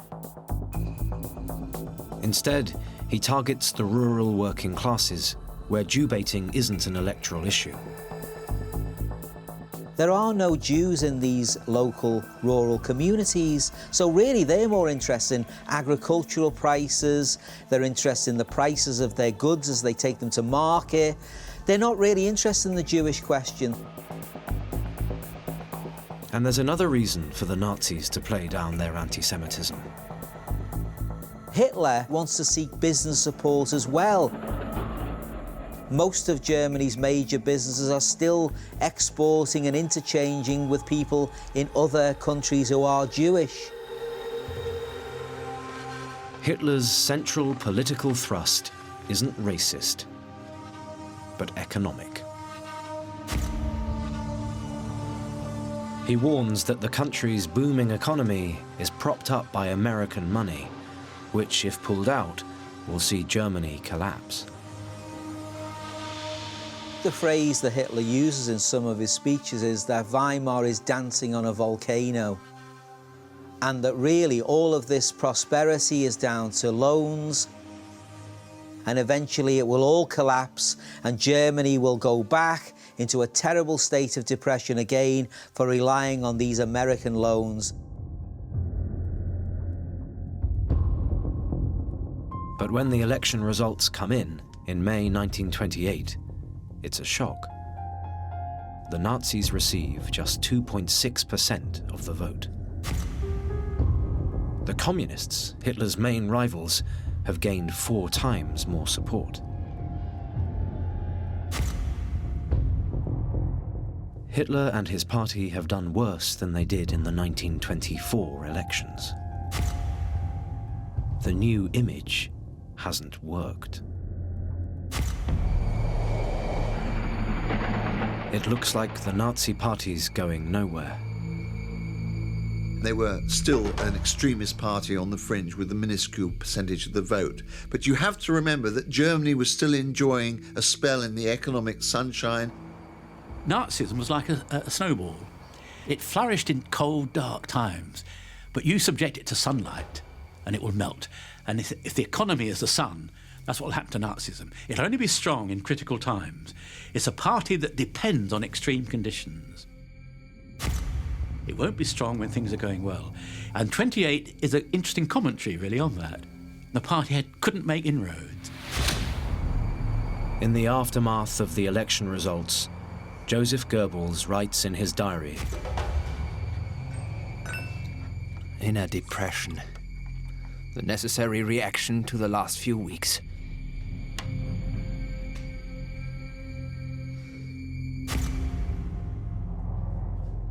Hitler and his inner circle despair that they will ever gain power. It seems the legitimate route has failed. But an earth-shattering event changes everything.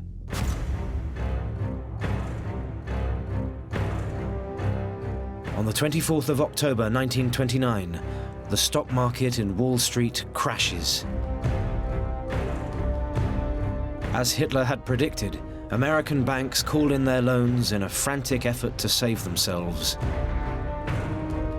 When America ran into trouble, then it pulled in its horns, it stopped buying goods, it stopped loaning money, and every country suffers because they're all tied into this international system. The Great Depression sees countless thriving businesses plunged into bankruptcy all over the world. In Germany, the effects are devastating. Without their US loans, banks collapse. Unemployment shoots up dramatically. In just 8 weeks, it rises from 3% to 26%. Germany increases its unemployed by 6 million. And when you think that another 3 people are affected by an unemployed person in the house, that meant 24 million Germans were affected by the Wall Street crash. Virtually no one escapes its effects.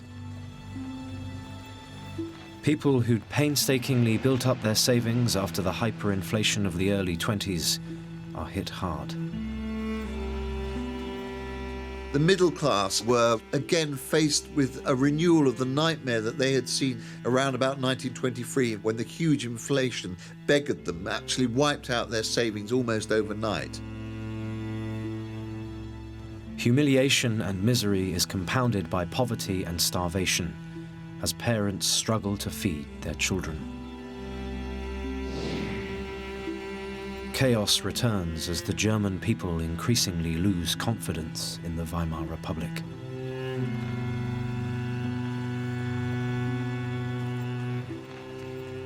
Germany really is in a terrible state, and you can see that by what happens very quickly. It's the hunger, it's the poverty, it's the real desperation that comes to Germany out of that Wall Street crash that we see the seeds of the turn away from democracy and towards the Nazi Party. One man had predicted this all along. Suddenly, people are seeing him differently.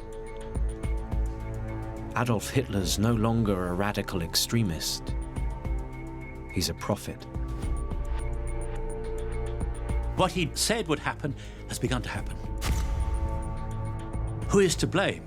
Well, at our distance removed, we say, well, it's a matter of international finance. But to the Nazi, international finance was Jewish finance. This is a great plot, as Hitler sees it. We told you what was happening, and now here's the proof positive.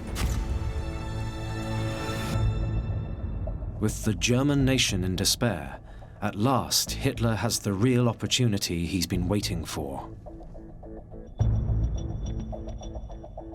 Crucially, many of those who've suffered most as a result of the Great Depression are those who had ignored Hitler and voted against him. Now they are ready to listen to his message. The Nazis are on the rise.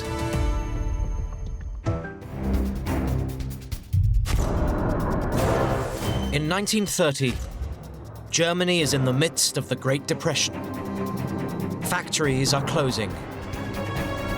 Unemployment is at 4.5 million. People are starving. Chaos has returned to the streets.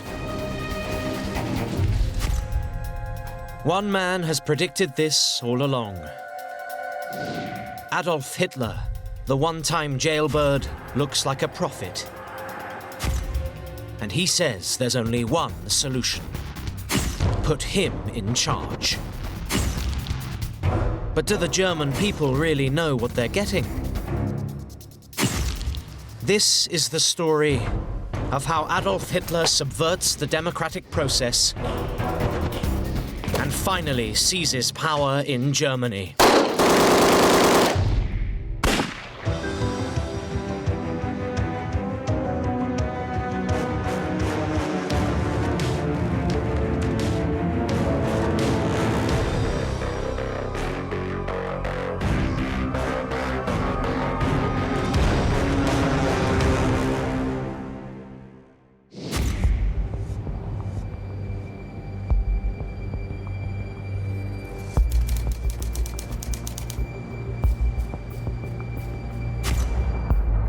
As Adolf Hitler and his Nazi party prepare themselves for the 1930 general election in September, Germany is in economic meltdown. Hitler blames it on the democratic Weimar government, imposed on Germany after the First World War. He'd warned about the dangers of relying on American loans before the Wall Street crash. Now the loans have been called in. The country's in a desperate situation. And all the government can offer is austerity. The policy is cuts, cuts, cuts, cuts, and more cuts. And this depresses the economy and makes things worse and increases the unemployment. Germany looks like it's in a never-ending cycle of boom and depression, misery and high unemployment. But for Hitler, this disastrous situation is an opportunity. The person who's cheering the most is Hitler, because he now looks like a guru. He's actually predicted that this would happen, and it's actually happened. And of course, a lot of people are swayed when somebody is proved right. Hitler and his propaganda man, Joseph Goebbels, have a master plan to win power in Germany by democratic means. Goebbels throws himself into a campaign designed to appeal directly to the suffering German people. It was very blunt and very simple. So, bread, work, freedom, direct slogans offering a lofty and noble vision of things that were lacking in Germany. There's a famous poster, and it just shows a series of people who look in the middle of depression. It says, "Germany's last hope, Hitler."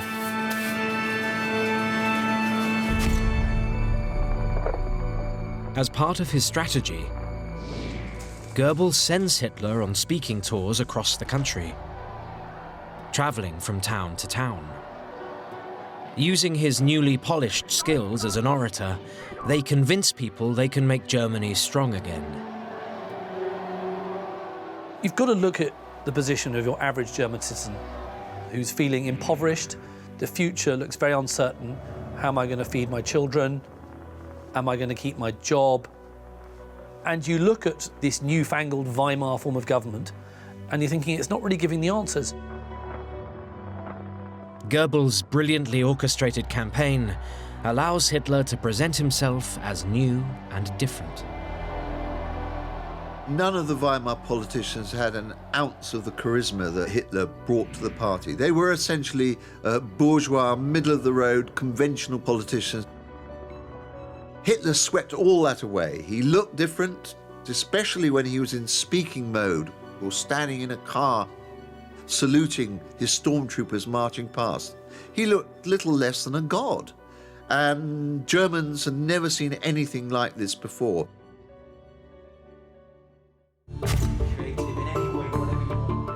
It's not just his image. Hitler has radical new policies. He promises to turn the economy around by refusing to pay war compensation to the Allies, as set out in the Treaty of Versailles after the First World War. And he promises desperate farmers in the countryside, who've seen the collapse of agricultural prices, a better life.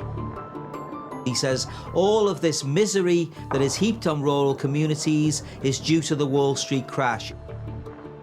Come to the Nazi Party and we'll give you a new deal for the rural voter. Above all, he vows to put the unemployed back to work.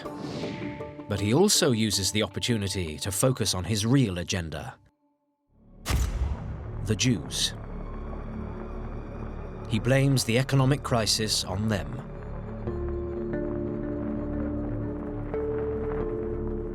He said it was all the Jewish plot. This notion that's always been there. Our problems, they might be less at times, more intense at others, but they're always there and they're always Jewish in origin. The great bankers of the world are Jewish. It's a world international plot of the Jews to bring cultured civilizations under their control. And people were ready to believe it. And of course he can say, get rid of the Jews and your jobs will come back. When the election results come in that September, the Nazi strategy works. They win almost 6.5 million votes. At the last election in 1928, they'd managed only 810,000.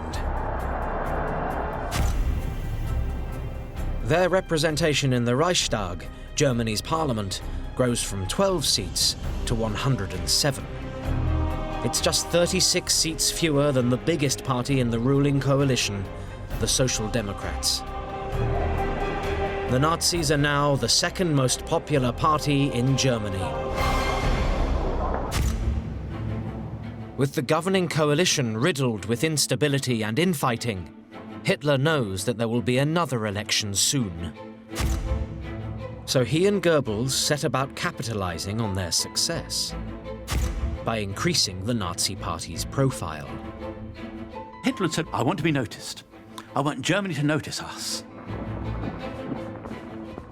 He said, propaganda comes first, ideas come second. Their very best propaganda tool is the rally. Since 1927, the Nazis have held their annual rally in the medieval city of Nuremberg. 100 miles north of Munich, it's one of the areas which is the most sympathetic to the Nazi cause.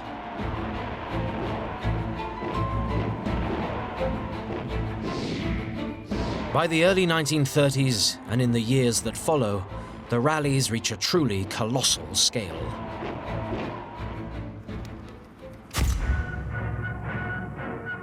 Hitler seemed to know instinctively what would work and what would hit the masses. Venues decorated with flowers and Nazi symbols are surrounded on all sides by the uniformed SA brown shirts. You would have men marching in immaculate ranks in perfect uniforms. You would have red and white swastikas on huge banners. Down to the smallest detail of insignia, medals, songs, music, marching.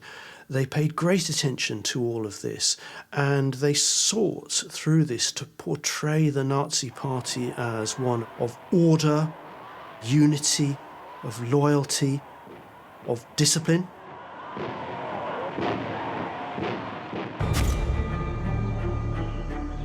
For added drama, many of the rallies reach their climax at night. Nazis made very effective use of special lighting effects at nighttime. There were torchlit processions. This was not just a formal political event, it was a spiritual coming together of the nation and the culmination of an almost religious experience. With the masses in eager anticipation, finally comes the main event, the arrival of Hitler. It's another piece of carefully constructed audience manipulation. I don't think there's any record of ever starting a speech at the scheduled time. He made people, sometimes 20 minutes, sometimes 40, sometimes an hour, hour and a half. Heighten the expectation. When will he come? Is he coming? And then the whisper would go round, yes, he's coming, he's approaching. And this buzz would go round the great auditorium. Then, from the back of the arena, Hitler would walk in, the floodlights would come on him. After an accompaniment of drums, fanfares, and Nazi salutes, Hitler then starts his speech.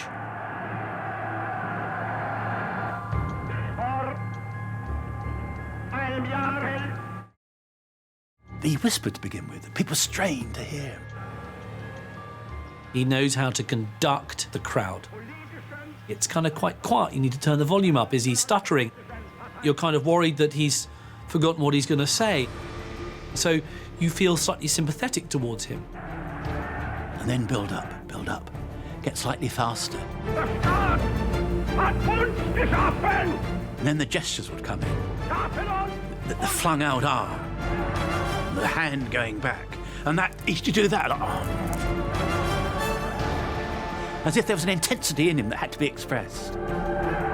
This is all perfect theatre, and it looks so powerful, and no one else has really done this before. And of course, if you're halfway towards him anyway, it's enrapturing.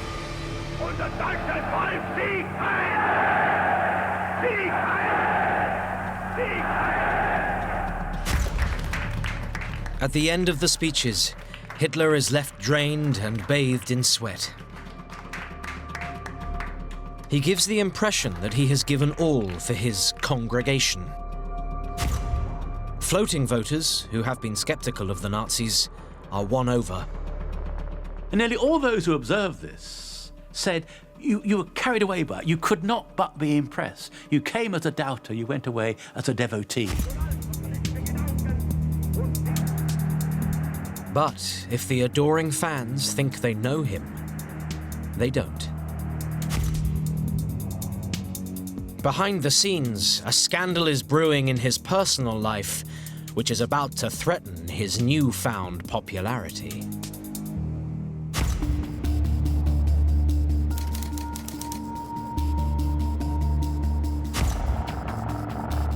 Hitler's public image may be one of a man selflessly devoted to his cause. But the reality is very different. In private, Hitler has fallen in love. The object of his affection is the 23-year-old daughter of his half-sister, Angela. Her name is Gaily Raubel.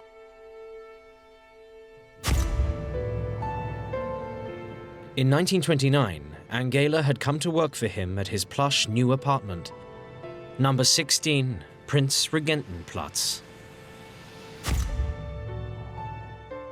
Originally, Gailey's mother was brought from Austria as Hitler's housekeeper, and Gailey came along as part of the deal. But Hitler soon became totally obsessed by this young woman.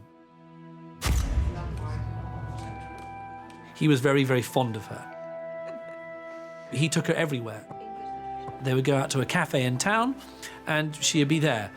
Wherever he went, you know, there would be Gailey.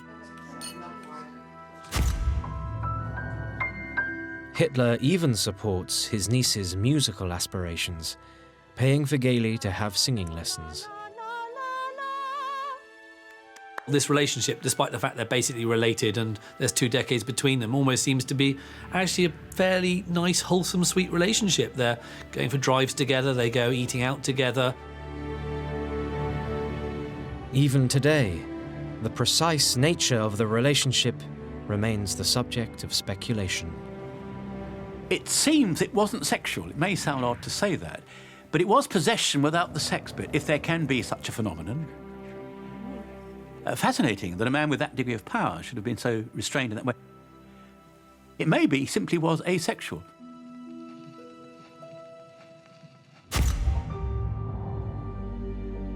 But by 1931, Hitler's relationship with Gailey starts to turn sour. Naturally flirtatious and vivacious, Gailey's behavior makes him jealous. She was a normal, red-blooded young woman, wanted to go out, wanted to dance, wanted to wear makeup. All these things were anathema to Hitler's ideas of what a woman should do, should look like, should conduct herself. He starts to take too much interest in who she's talking to.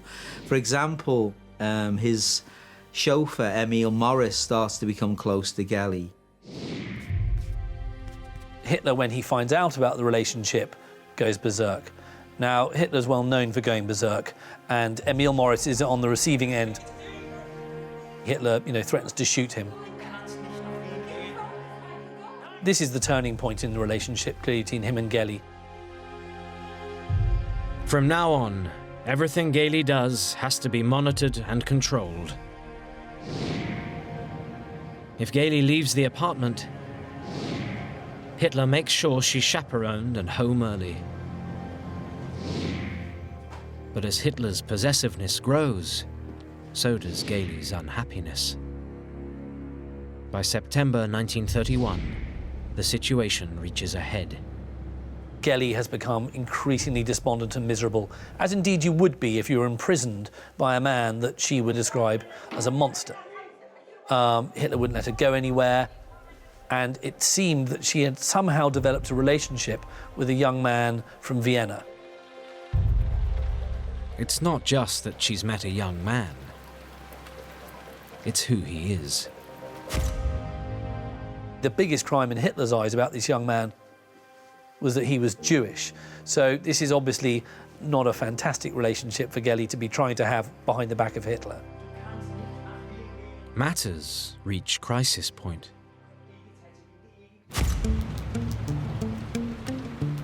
On the 18th of September, Hitler is preparing to leave for a Nazi meeting in Nuremberg when Gailey becomes hysterical.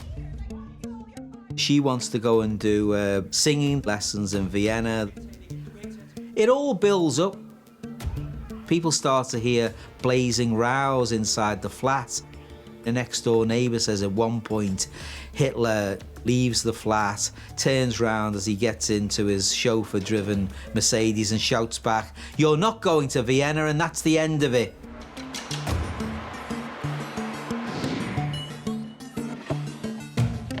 For Gailey, the consequences of the argument are fatal.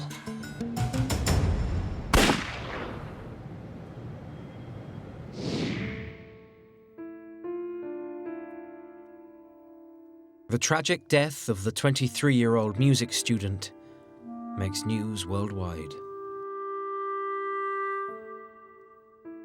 Immediately, rumors circulate about the rising politician's relationship with his niece. There were reports that she had bruises over her body that may have come from being punched. These weren't authenticated or corroborated. But it's possible that he lashed out at her. I wouldn't say that's proven, but it's possible he did that. It does fit his possessiveness. Rumours detailing Hitler's sex life are also leaked.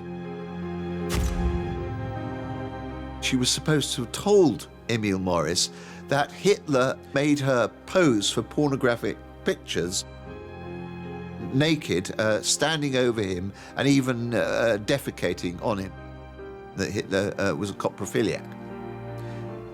These rumours were seized upon naturally by Hitler's political opponents, especially by the Social Democrats, and they were published in various social democratic magazines. Never proved. I must emphasise that. Worst of all are the suggestions that Hitler has either had Gailey murdered or that he's killed her himself.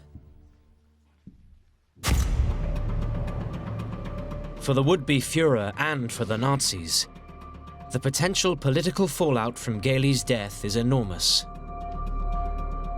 So the party's propaganda team act quickly to prevent a scandal. To save Hitler's reputation, members of his inner circle say that Gailey had been playing with a gun and had accidentally killed herself.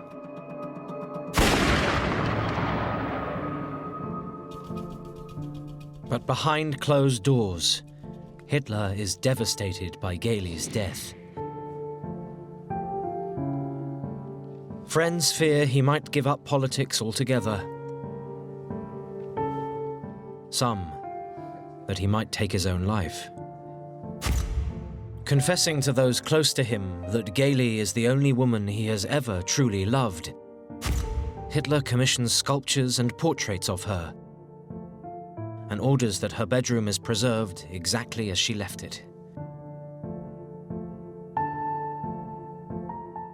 Hitler turned the room where Gailey died into a shrine for her. He would actually go into the room and spend long hours contemplating her picture and thinking about her. She was, you could say, the one love of his life, and it's maybe a testament to Hitler's perversity that the one love of his life was a girl young enough to be his daughter, who was in fact his niece. 2 days after Gailey's funeral, a heartbroken Hitler visits Gailey's grave. And to the relief of those around him, he finally shakes himself out of his anguish.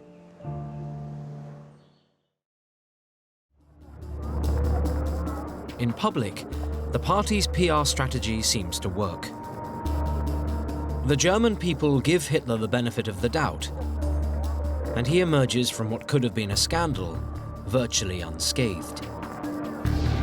And to avoid anything like this happening in the future, Hitler ensures he's never seen to have any sort of close relationship with a woman again.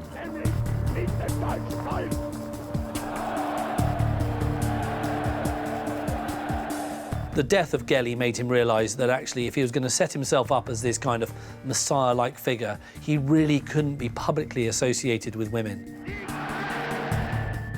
He felt that had he had a wife or female figure in his life, it would have reduced his appeal to German women at large. In keeping with his strategy, Hitler's next girlfriend will be hidden from all but his inner circle. Eva Braun is kept in the background. She is never seen in any photographs with Hitler. For the public, Hitler is married to Germany. As Hitler readies himself for the next phase in his quest to seize power, he's more determined than ever.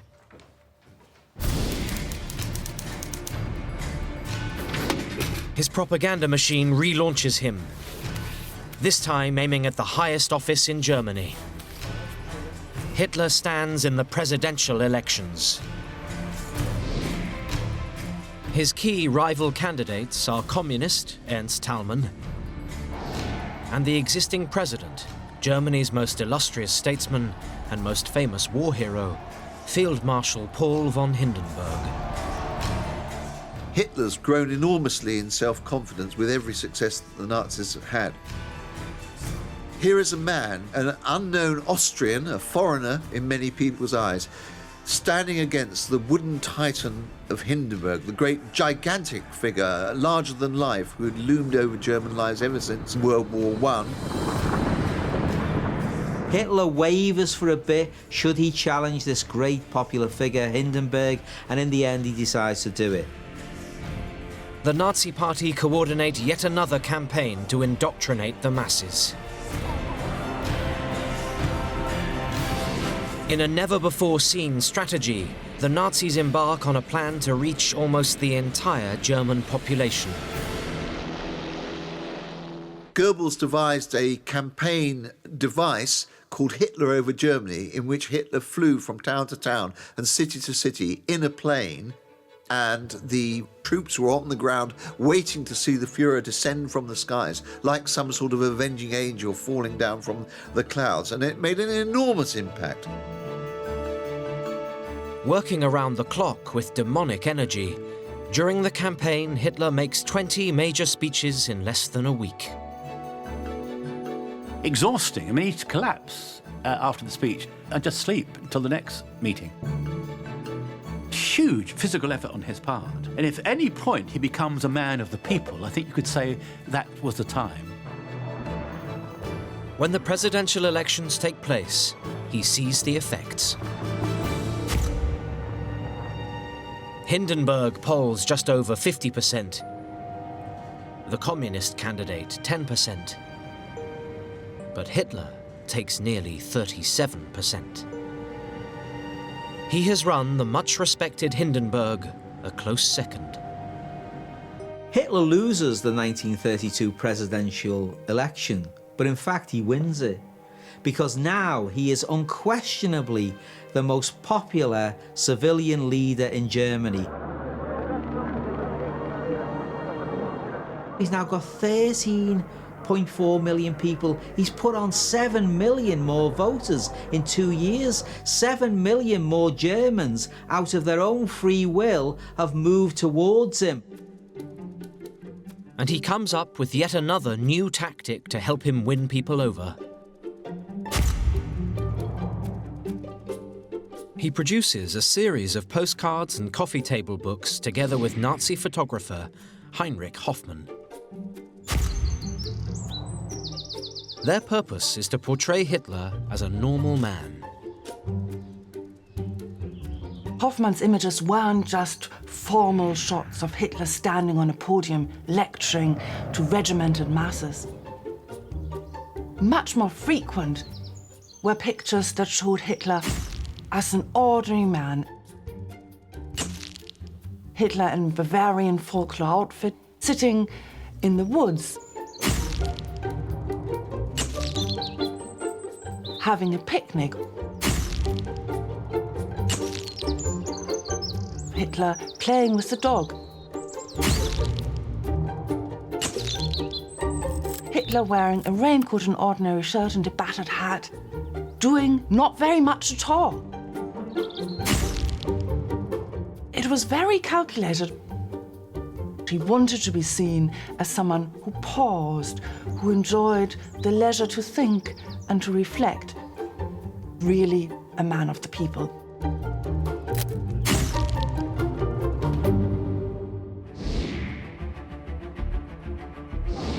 After the presidential elections, Hitler sets out to build on his growing popularity.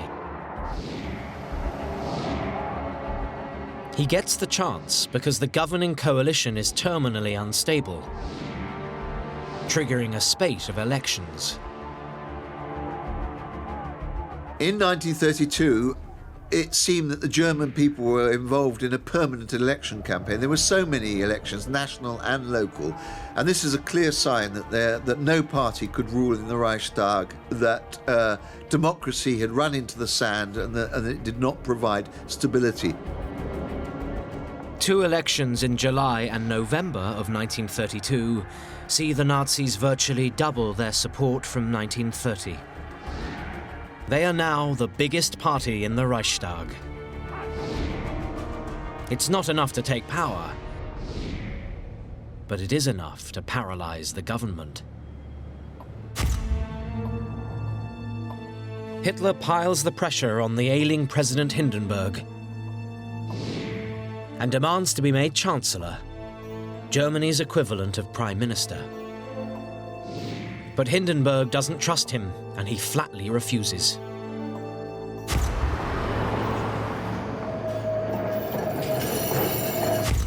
Hindenburg only offers him the position of Vice-Chancellor. Hitler turns it down. He wants power on his own terms. So he sets about wooing Germany's most influential people. He brings together a whole group of industrialists.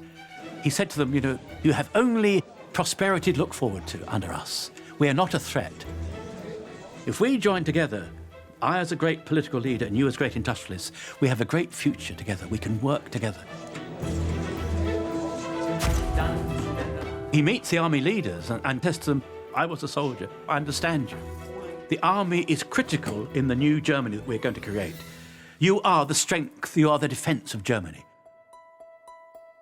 And he wins them over. Hitler's quest to broaden his appeal is successful. The Nazis are no longer just the choice of the working classes.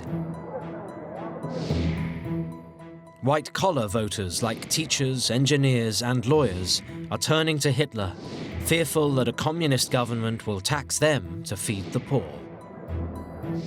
It's what some call the Mittelstand in German, that middle section, the section that matters, Hitler said.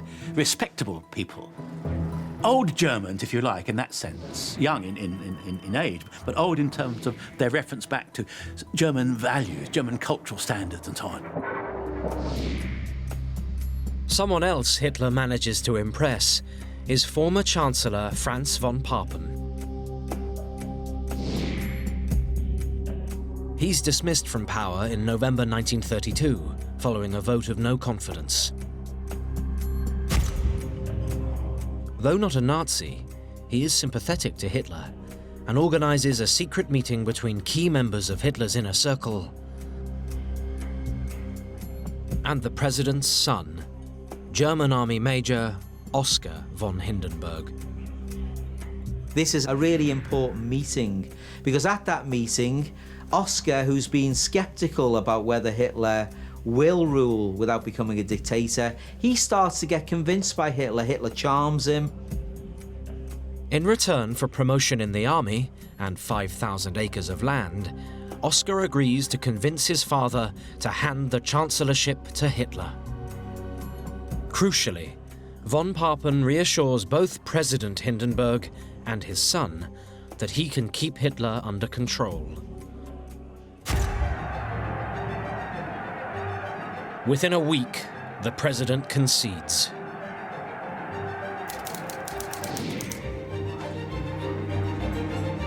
Hitler is appointed Chancellor of Germany.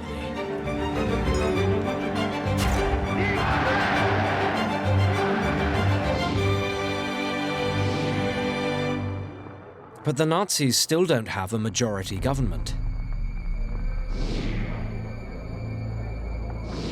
So, Hitler quickly calls another election. To guarantee a majority, he needs to win over the left-leaning voters and overcome the communists. Within days, events conspire to help him.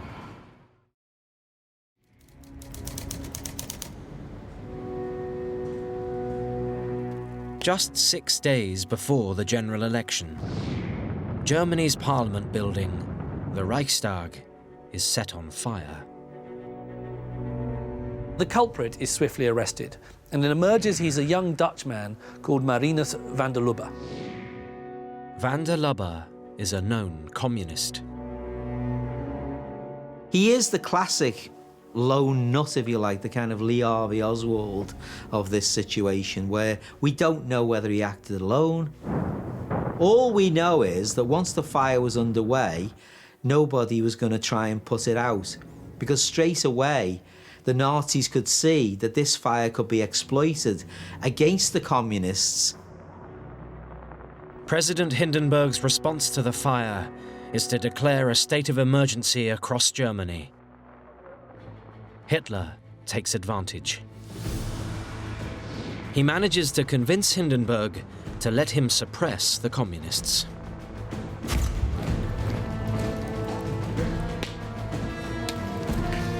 As Chancellor, Hitler can send in the state police alongside the SA Brownshirts and the SS. The SA and the SS are let loose with public backing, because most of the public think this is a communist plot. The burning of the Reichstag, this great symbol of German constitutionalism, has been attacked by the communists. The SA and the SS are unbound. The SA are able to pretty much attack and kidnap their communist opponent, drag them off to torture cellars, and submit them to violence, terror and extortion. 4,000 communist politicians and their supporters are beaten up, imprisoned and murdered, destroying them as a political force. But even that isn't enough to win Hitler power. In the general election of March 1933, the Nazis take just under 44% of the vote, agonizingly short of an overall majority. So Hitler decides to find a way around the democratic process. What he comes up with is the Enabling Act. In a time of crisis, it allows him to temporarily suspend the constitution and to take total control in Germany for the next 4 years.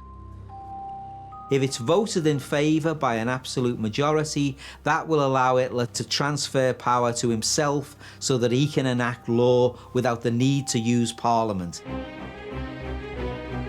But to pass the act, the Nazis need a 2/3 majority in Parliament.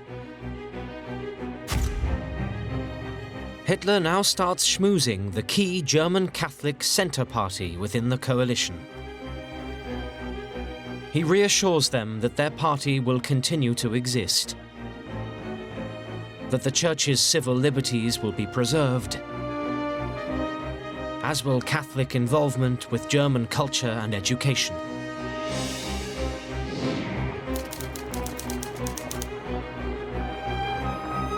Hitler sets out his case for the Enabling Act in a speech to Parliament.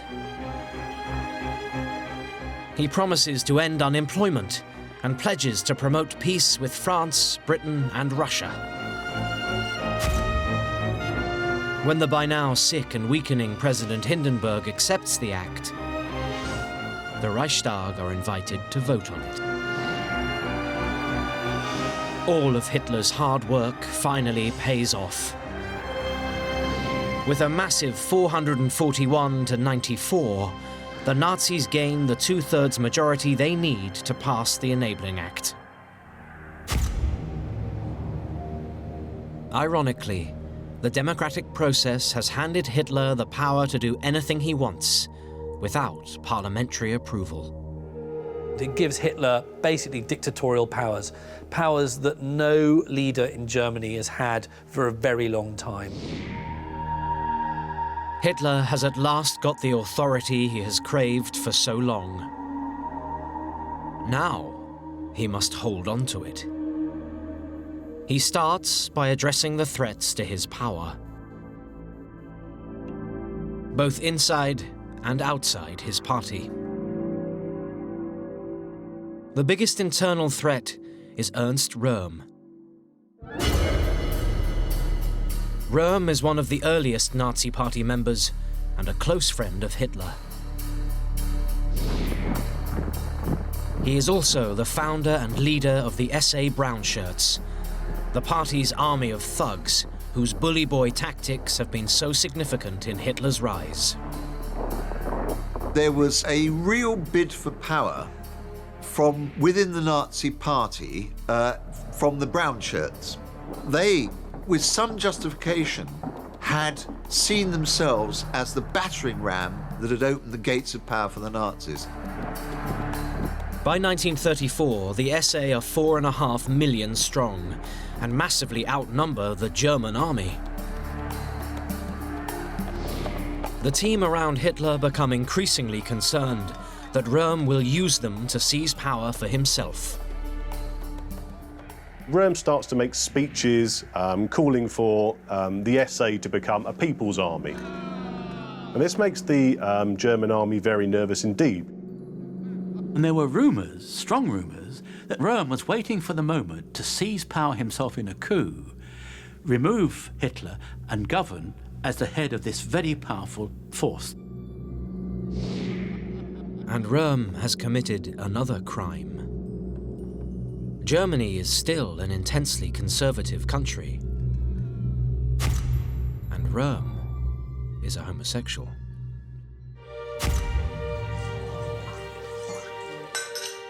In secret, Hermann Göring, now Prussian Minister of the Interior, and Heinrich Himmler, head of the SS, ask Himmler's deputy, Reinhard Heydrich, to assemble a dossier to discredit Röhm. By the end of June 1934, amazingly, the evidence that Röhm is a traitor has been found. There's this documentation that shows he's the recipient of millions of marks from the French government to try and overthrow Hitler on their behalf. Of course, it's completely manufactured evidence.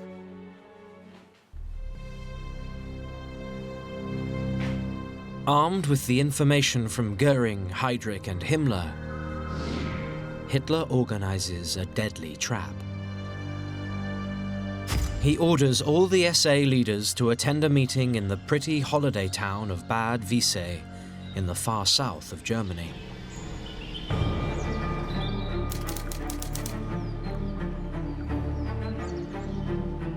In the early hours, Hitler, some of his entourage, and a couple of state police arrive at a lakeside hotel in the town. About 6:30 in the morning, Hitler charges into the hotel, brandishing a pistol. In a scene which would astonish the German people, who believed they were voting for a respectable politician, the Chancellor of Germany can't resist taking matters into his own hands.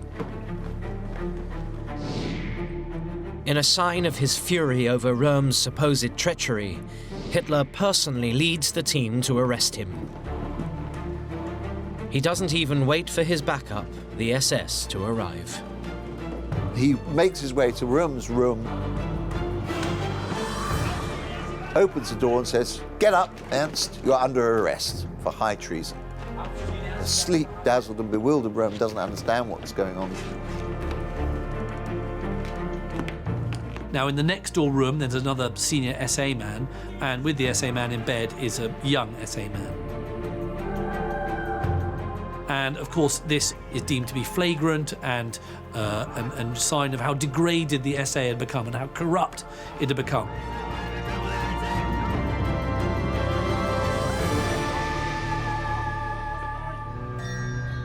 Over the next 24 hours, 200 other senior SA officers are rounded up. Many are shot.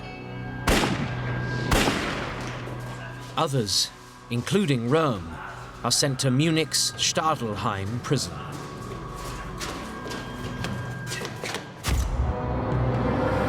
But it isn't just the internal opponents Hitler deals with. He and Goebbels have been compiling a list of political opponents and old enemies they also consider to be traitors. Now they trigger the next purge. A code-worded phone call from Goebbels to Göring sets in motion what will become one of the most notorious events in the history of the Nazis.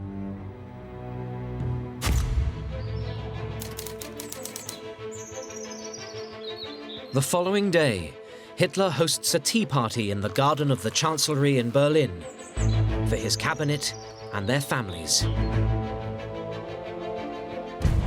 While this tea party is going on, the playing out of The Night of the Long Knives is almost pure Godfather 2. It is like a gangster film.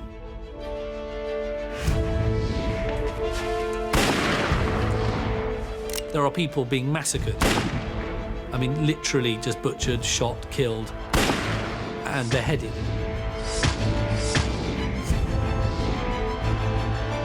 Amongst those killed are Gustav von Kahr, one of the triumvirate who had sabotaged the beer hall putsch in 1923.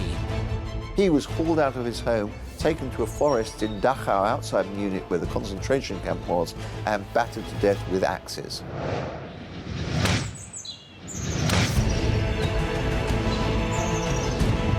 The former Chancellor, General von Schleicher, who is shot down in his own home when he answers the door, and his wife, who tries to throw herself across in front of the bullets. She's cut down by a hail of bullets too.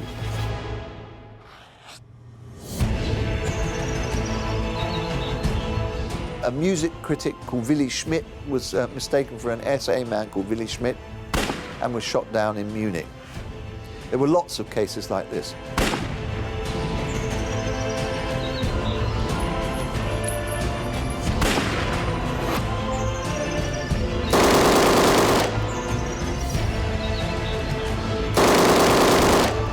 During that afternoon, Hitler gives the order to kill Ernst Röhm.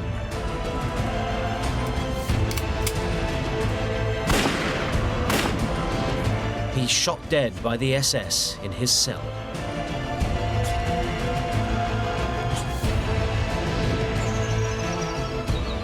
At one point during this tea, someone's meant to have come in and just gently informed him that everything had been carried out, and he just nods. It was Hitler's settling of accounts the night of Long Knives with the right and with the left.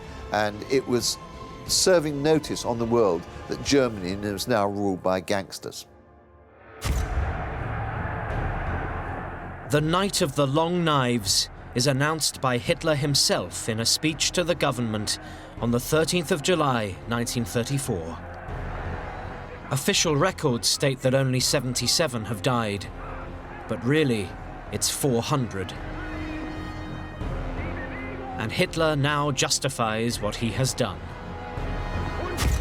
In this hour, I was responsible for the fate of the German people, and thereby I became the supreme judge of the German people.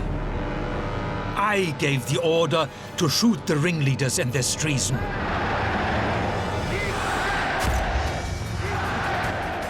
Hitler's actions and words hammer home that he is now judge and jury, with the power to decide who lives and who dies.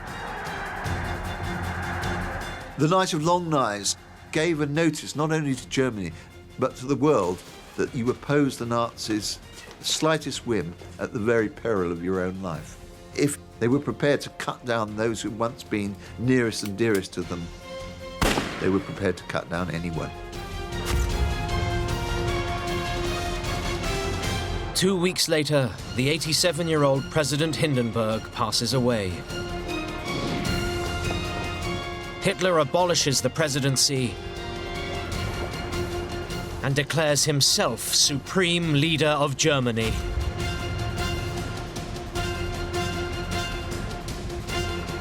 The Führer.